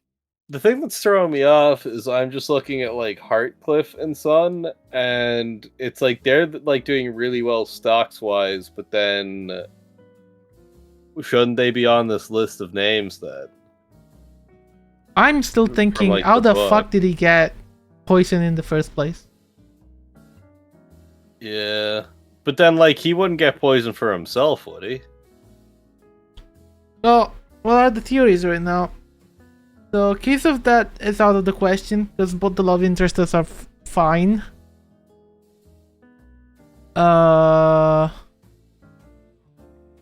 He licked a postage stamp that was poisoned because he had to deliver like 11 things. But that actually could be how he got the poison. Yeah, but who the fuck gave him a poison stamp? I mean, it would be pretty. It would make sense for fucking Swarthmore to do it, because it's like, okay, we need you to finish these contracts, and you need to send them off tomorrow. But we didn't find any extra postage stamps. Just use all of them. I get maybe. We still cannot get the fucking letters.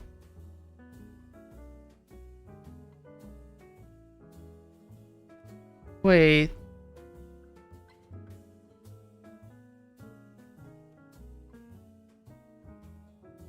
What the fuck would the letter be for? Anyway.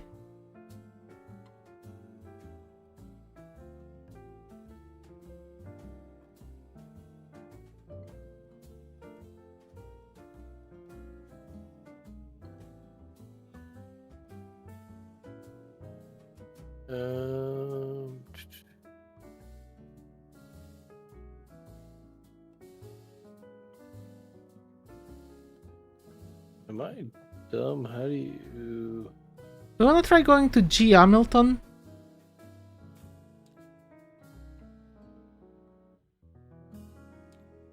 I'm literally throwing shit at the wall. But well, if we're throwing shit at the wall, like, I'm considering going to Hearthcliff August. Why Hearthcliff? He's one of the textile companies that is getting a massive raise in their stocks. Oh, sure. Because, like, from the newspaper. Oh, sure, let's do that. Let's go there. 53 SW. Might not be a good idea to go to his direct home, but...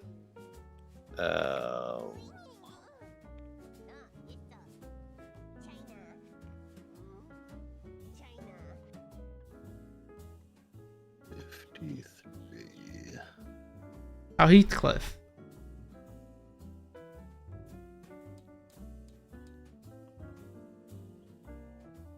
Am I dumb? Where's 53?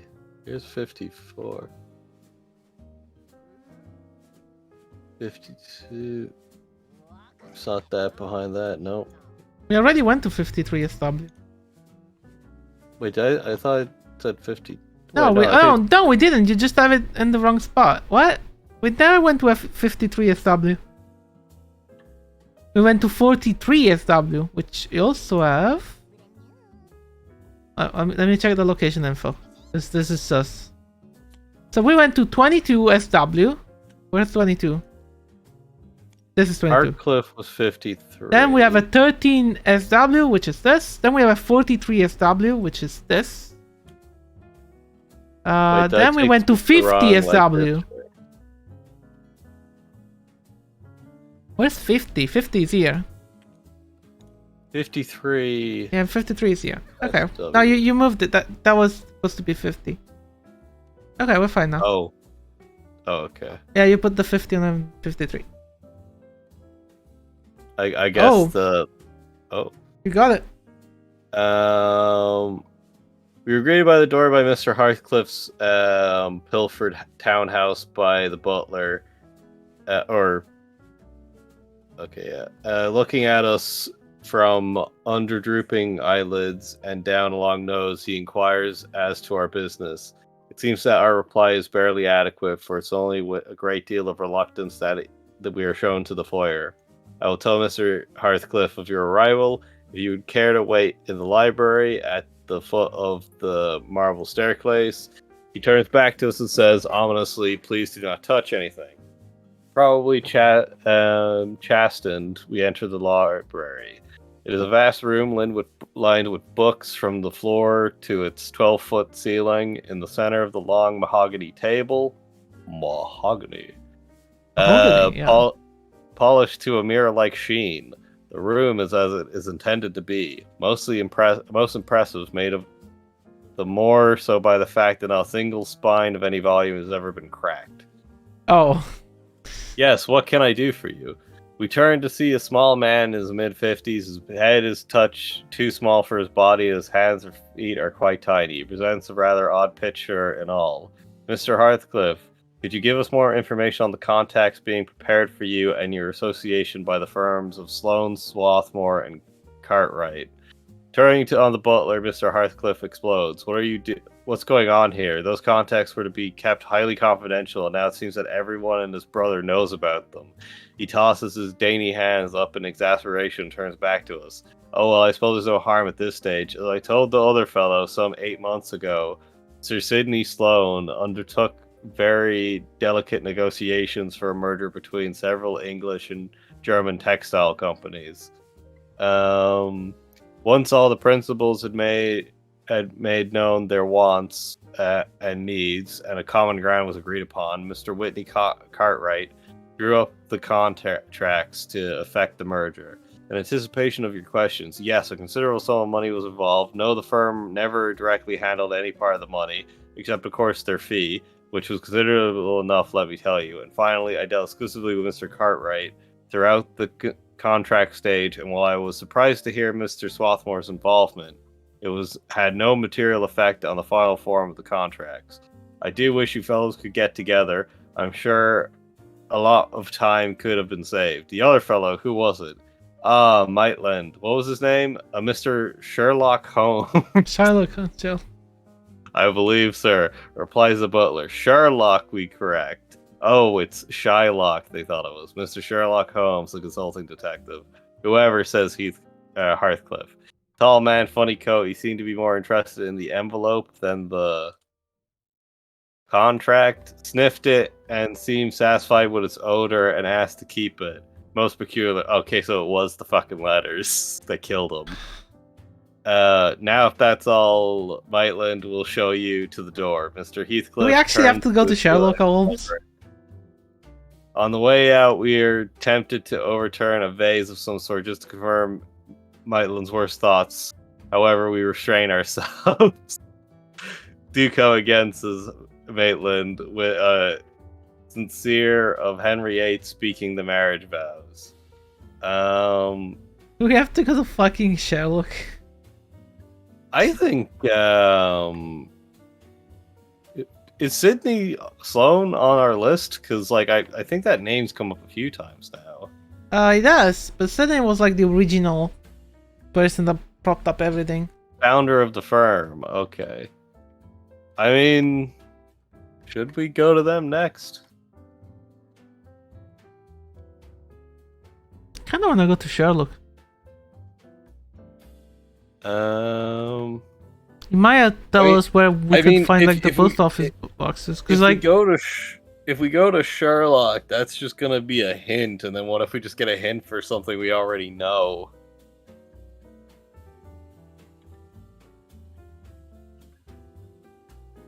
That's fair. Because like we're just at best gonna be pointed to a location, and then will it be, I don't know. Where is Sidney Sloane? I'll use the other book so you can look at whatever you're looking at.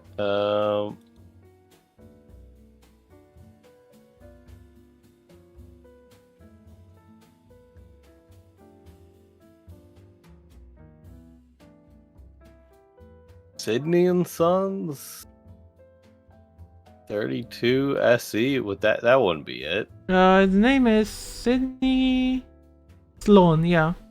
Oh, Sloane. I was, for some reason I was looking at the first name instead of the last name, so it's SL.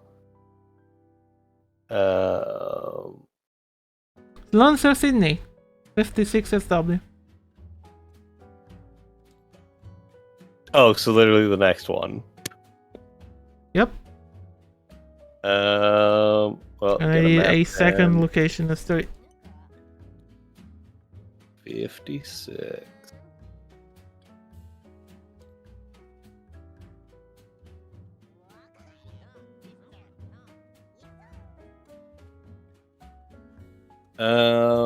In his can you move the hand? In his mid-60s, Sir Sidney Sloane appears to be every inch the successful and wealthy man he is.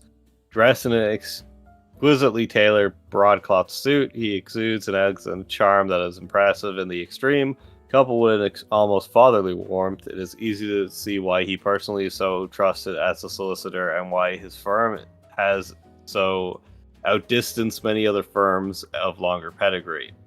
As we are shown into his study, Sir Sidney rises from behind the massive mahogany desk and offers us a seat. Man, everyone's rocking the mahogany. Come in, come in. It is terrible, simply terrible. Such a fine young man. Only tell me how I can be able to help you. I am completely at your disposal. Thank you, Sir Sidney. Could you tell us a bit about Mr. Turtle's promotions? First his elevation to executive level, and then his rise to a junior partnership. I am afraid I can shed little light on that subject after promising to offer you my assistance. He tugs on a huge mutton chop sideburns. You see, some 3 years ago, I relinquished day-to-day operations of the firm to Swarthmore and Cartwright, in anticipation of my entire retirement. I decided to enjoy the fruits of my long labors. Since the time my sole function with the firm had been one of ambassador of goodwill, you might say. I entertain our more important clients. I'm afraid that I have a bit little of the social gadfly in my old age. Then you didn't know Turtle very well, or his qualifications? No, I knew Turtle only slightly, found him pleasant and well-mannered. As for his qualifications, I took Swarthmore and Cartwright's word for that. I trust their judgment implicitly. Would you tell us about your interview with Mr. Diggs on the day of his resignation? Certainly. Essentially, Diggs felt that he had been given long and worthy service to the firm, and Turtle's promotion represented a great insult to him. I was very high on Diggs, and knew his work to be of high caliber. But as I explained, it was Swarthmore's and Cartwright's decision. Did Diggs threaten you or Mr. Turtle in any way? Oh, no. Diggs was quite angry and voiced his arguments quite loudly, to be sure, and he was not abusive in it, but he was not abusive in any way. Can you just a little bit more of the contract Mr. Turtle was working on? Well, 8 or so months ago, I was contracted by August Hartcliffe, a prominent textile manufacturer. He asked me to personally conduct negotiations for an international merger. His own 4 other English companies and 5 German companies were involved. After the preliminary work had been accomplished, I turned things over to Mr. Cartwright, who is a recognized expert in contract law. Turtle assisted him. Could you tell us more about Mr. Cartwright's sudden departure? Not that much, I'm afraid. I received a note late yesterday afternoon. Simply stated that Whitney requested a leave of absence for personal reasons. I was aware that the contracts were due to leave by the morning post, and I called Turtle to confirm that that was the case. He told me there were some minor changes to be made, but that Mr. Cartwright had outlined their content. He said that if Miss Walker could stay with him to complete some typing, the deadline would be met. Swarthmore appeared shortly after and volunteered to work late with Turtle. Everything seemed to be in hand. Thank you, Mr. Sidney.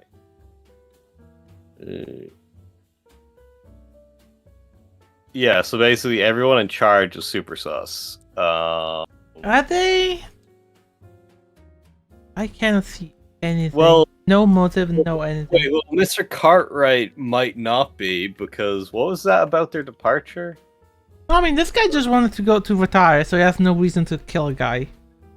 Well, yeah, no, I meant like everyone in charge. He's technically not in charge anymore. He just lets everyone do what they want, like preparing for his retirement. So I mean, like the 3 people that were like partnered. So Cartwright, fucking what is his name again? I keep forgetting it. The guy we already visited that we know is completely sus. We didn't. So like Cartwright's the only one of the 3 we haven't seen yet.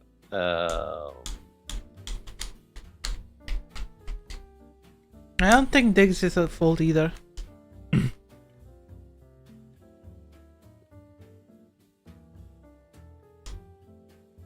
Well, yeah, I'm not talking like, yeah, Diggs like quit because of the thing that happened. Like, yeah.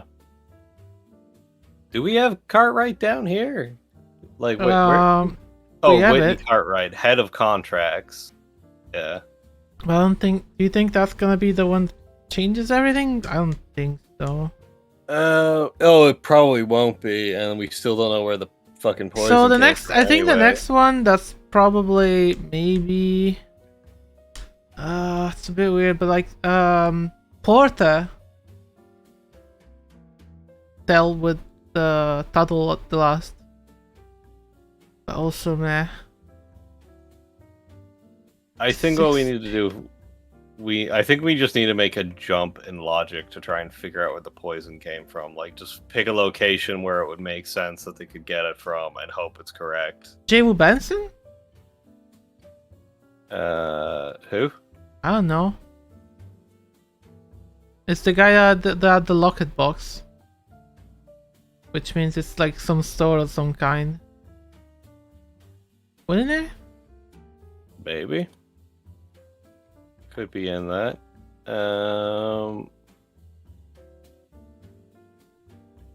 There's Benson and Edges, but I don't know if that's it.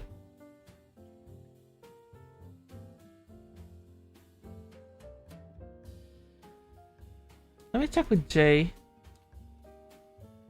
J.W. Benson Limited. It's 17 Northwest. Let's try go there. 17 Northwest. Wait, no, Northwest is near the start, isn't it?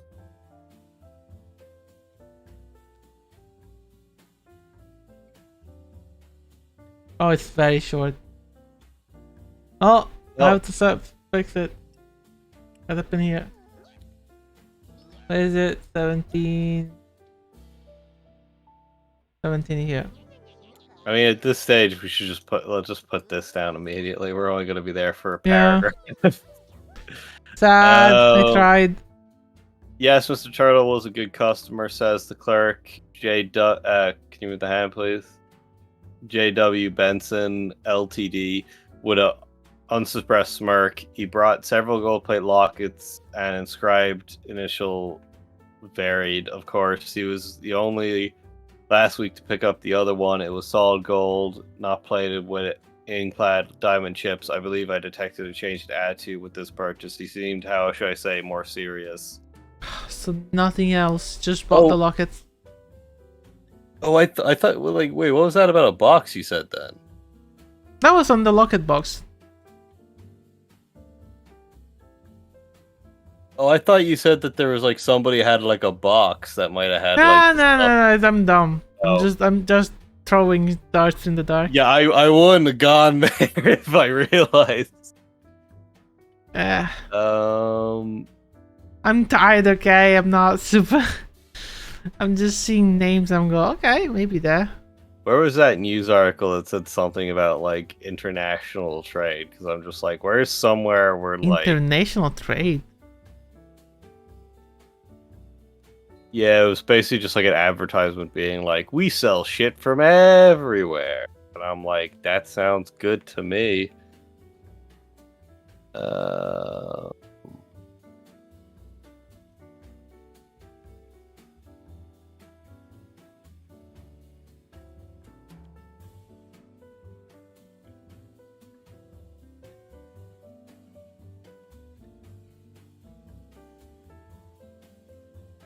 Miscellaneous.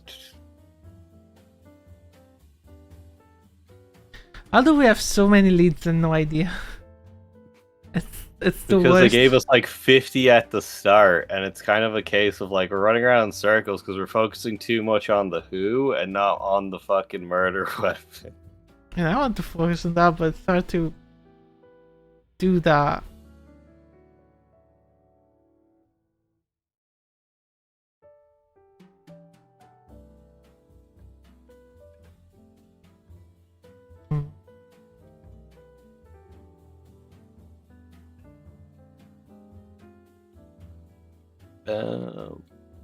I mean, we still haven't gone to Jasper's, so I think that would do anything though. I'm not sure. Not. Almost certainly not. Is there anyone that's like good for finding out shit like poison?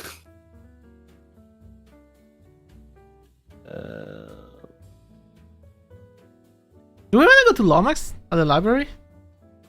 Hey, one time it was useful. Actually, wait a second. Central Carriage Stables, meeting point for London cab drivers. They know.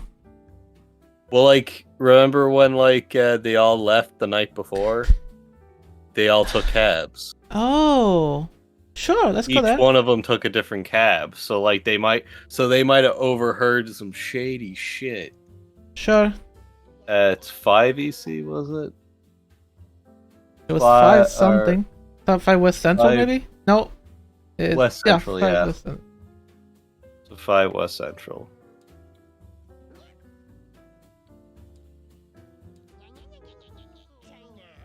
Did Nekoark just say fuck off?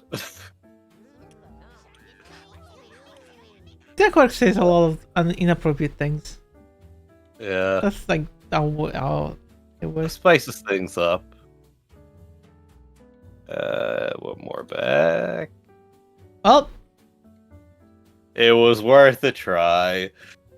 And on a thorough search, we find the cabbies that took away Brenda Walker and Martin Turkle from the Sloan building the night before the murder. Miss Walker's cabbie says that he took her directly to her home.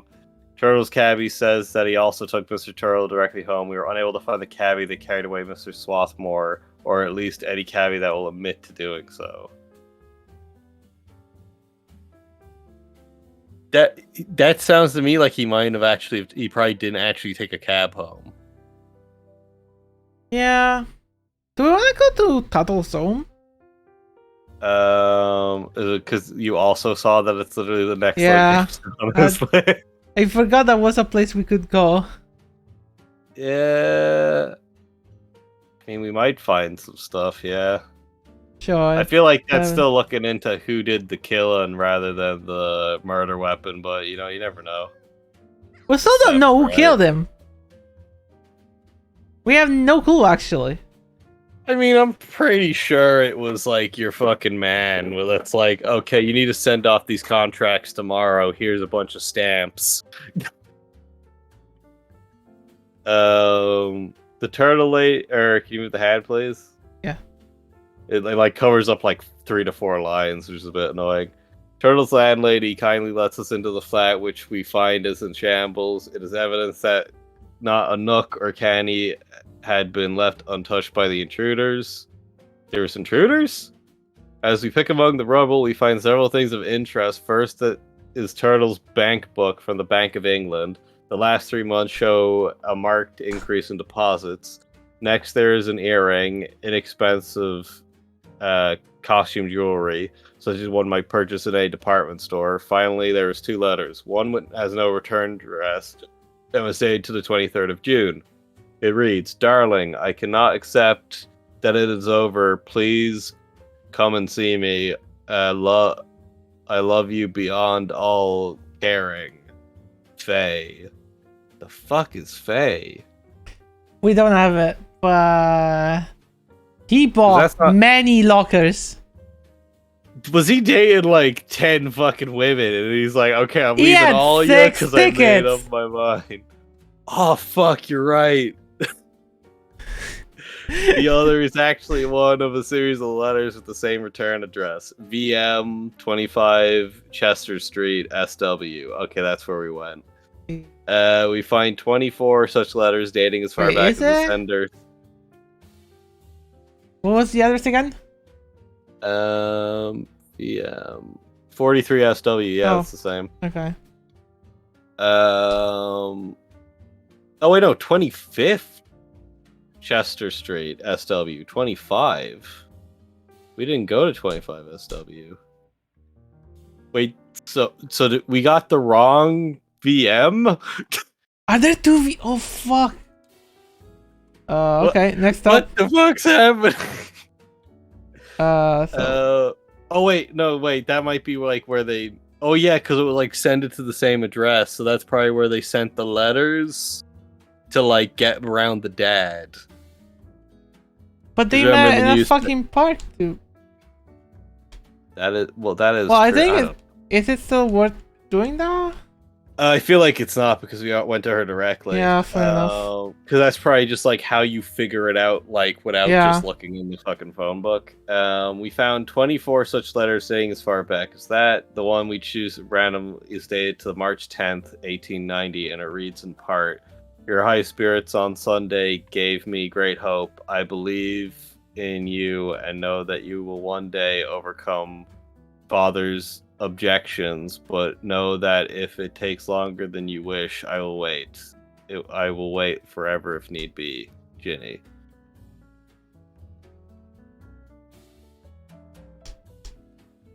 Her name wasn't Ginny. Oh, maybe she was just using different names each time to just double make sure the dad doesn't. No, it's different than writing every single time. This is different girls. Yeah. March 10th, he said.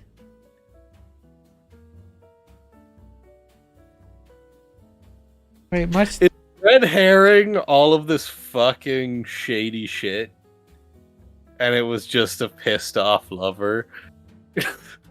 Were you right in saying it was a woman's weapon?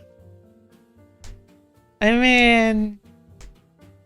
Because I just don't know where we're going anymore. This, do we just, like, actually one in a series of letters, so all the letters seem to go through VM 25 Chester Street. Wait, all of them? Yeah, it says the other is actually one of a series of letters to the same return address. We find 24 such letters dating as far back as the 17th, 1889. The one we choose at random was March 10th, 1890.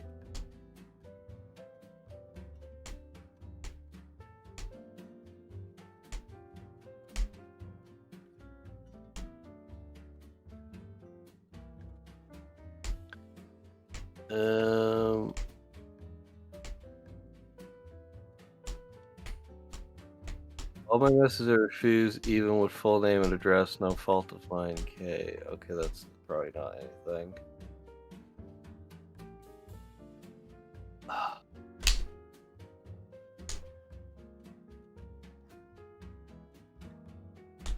How many VMs are there again? Only one? Only one.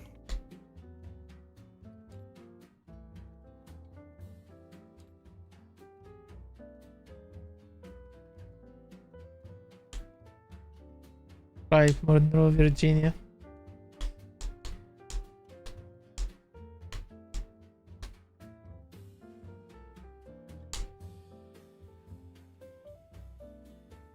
Oh yeah, what was I looking into? Because I was being like,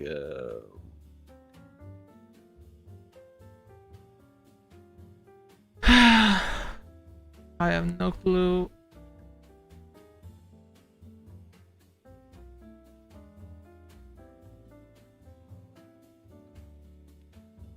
If this ends up being the fucking case from like the last case from Apollo Justice, I will be extra pissed.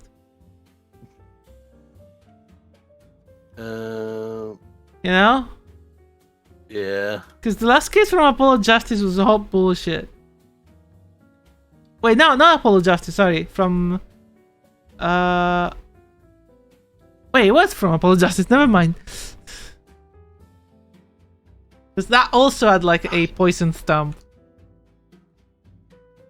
I took a look to see at locations that might point us in the direction we're looking for, and it's like there is a lot of chemists we could go to, which is not a good sign. Yeah.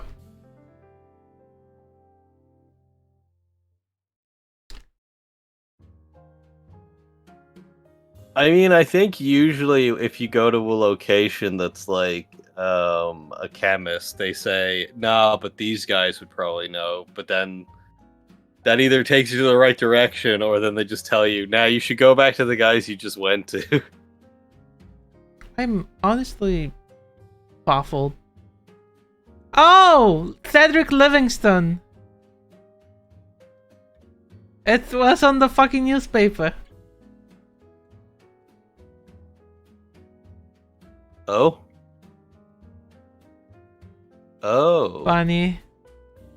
Well, mentioned association with the plans for the street is his ambitious development in the past have gradually been quite successful, and plans he has submitted for a new 100-foot wide Kingsway, as the street is being tentatively called. So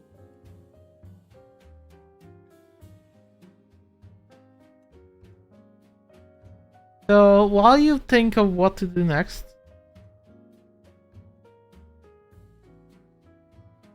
for second crowd hunting with plans to make gentrification workspace.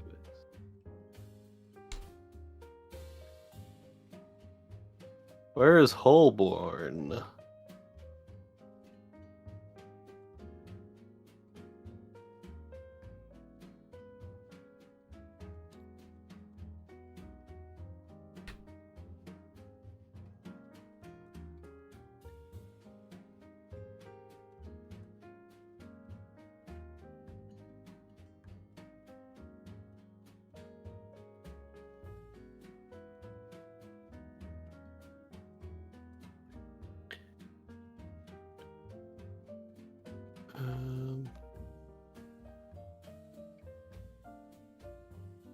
Gilbert is a man's name.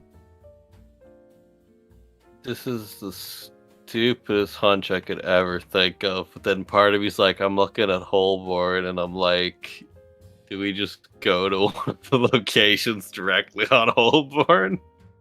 What?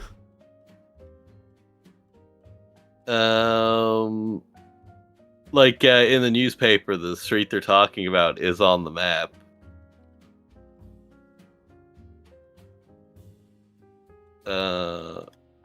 Wait, what was 46 again?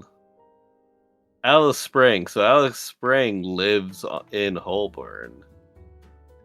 Okay. But we already went to Alice Springs. Yeah, I know, but I'm just like looking at like what's around it, because I don't know. I'm like grasping. Did we just risk a random fucking because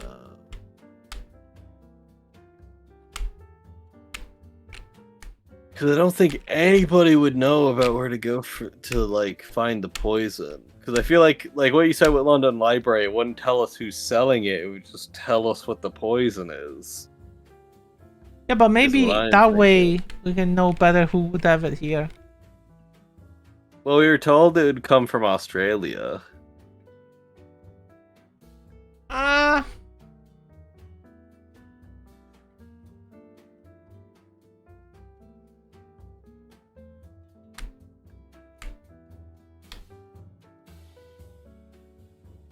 I mean, if you want to, like, my idea is we go to a random chemist shop.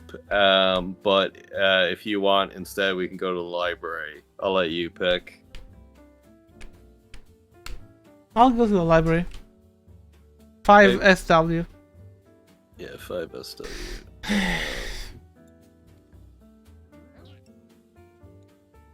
It's probably nothing. But I just wanna make sure.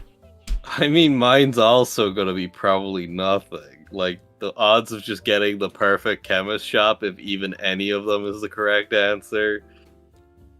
Yep, that's nothing. The only book we can find that even mentions Chi Berry is Compendiums of My Favorite Poisons by Murray, and of course it contains no information on who was already given to us personally. Yeah, so F. F indeed. I love that they wrote that knowing that you already went to Murray.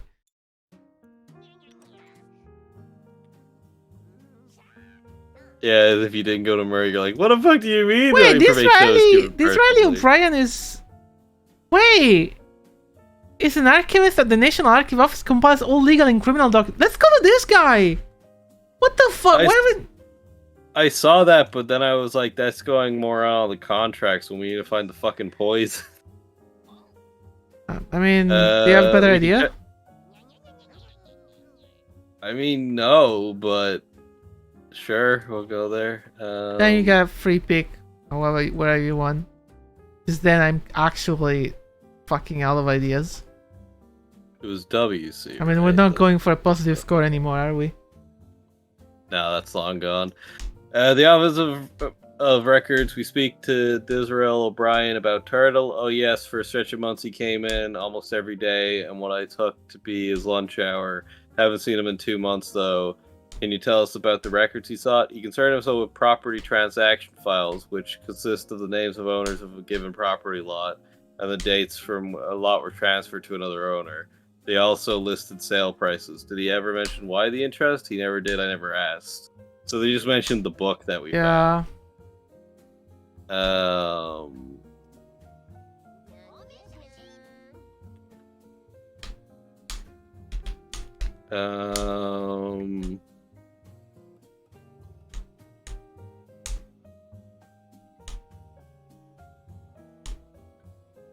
Okay, here's my strat. I'm gonna close my eyes and move my mouse around, and whichever chemist is closest to is we're going to.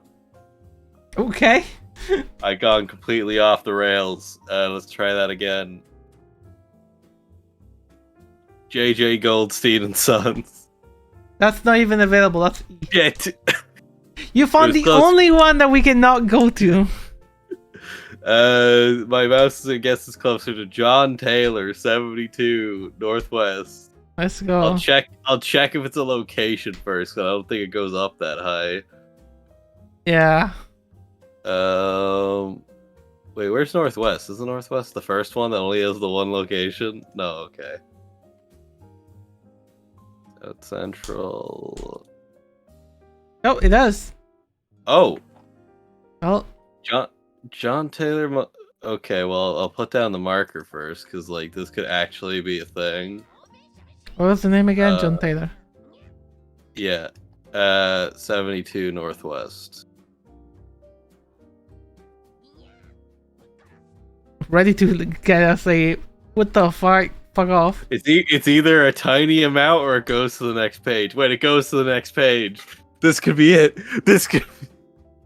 John Taylor, at all appearances, must be the oldest chemist in the world. Sitting motionless at his dining table, he seems to be at least 100 years old. Mercifully, his mental faculties are still intact. Sorry, lads, but I haven't been at a active practice in 35 years. Why is the fucking list then? To telling him to change the listing in the directory. I hope they find what you're looking for elsewhere. You got fucked. The absolute tease of it having like it goes on to the next page just to say, yeah, I don't practice anymore. I love that they wait until like the last second to last fucking chapter to tell you that one of this year is actually completely useless. The writers had a great sense of humor. That's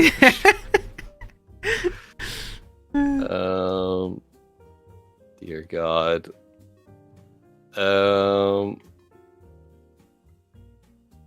I guess the other side would be Golden Sun. Sure.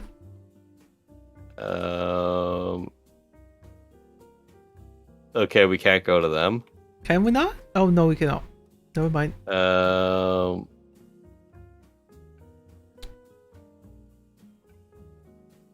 None of the like. 32 Northwest? 32 Northwest. Sure, why not? Wait, what's Northwest?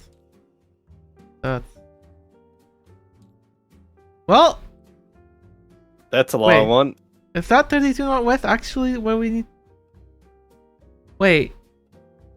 Yeah, Umbridge and Okay. Yeah, this is a good sign that it's long. 32. There it is. In between 55 and 70, because that makes sense. Yep. Okay, I'm gonna take a drink. Wait, Cat right? A lot. What? Is that Wait, no, do we? Oh wait, we 32 can't go there, Northwest? can we? 32 Northwest. Wait. Did they mix it up with like an actual person? Oh wait, no, I'm an idiot. I was looking at the fucking like 53 Southwest. Wait. Oh, well, like Wait, I it's think 32 Northwest. It's the same number. we accidentally went to Cartwright's house. Well, fuck it, we're already here. Yeah, well, At the door of Cartwright's home, the maid informs us that Cartwright is not at home. Our request to see Mr. Cartwright instead is met with some resistance, as it was only after our business is explained that the expedition carried inside that we are admitted. Mrs. Faye Cartwright is waiting for us and sitting in the room with a few soft-looking... Oh, fuck. Where she dismisses the maid, who hovers over her protectively and offers us a seat. In her late 40s, she is an attractive woman, once possessed of great beauty and now waning. She appears very pale, and more so due to the contrast of her very dark hair and eyes. Can you tell us anything about Mr. Cartwright's whereabouts? No, I sent our butler James to inquire at the Crittenden Club, but I was hoping you could tell me something. He came out early yesterday and left this. She hands a note which says, I received a note at the office. I know everything. I did not know I could have been so blind. If you love him, I will not stand in your way.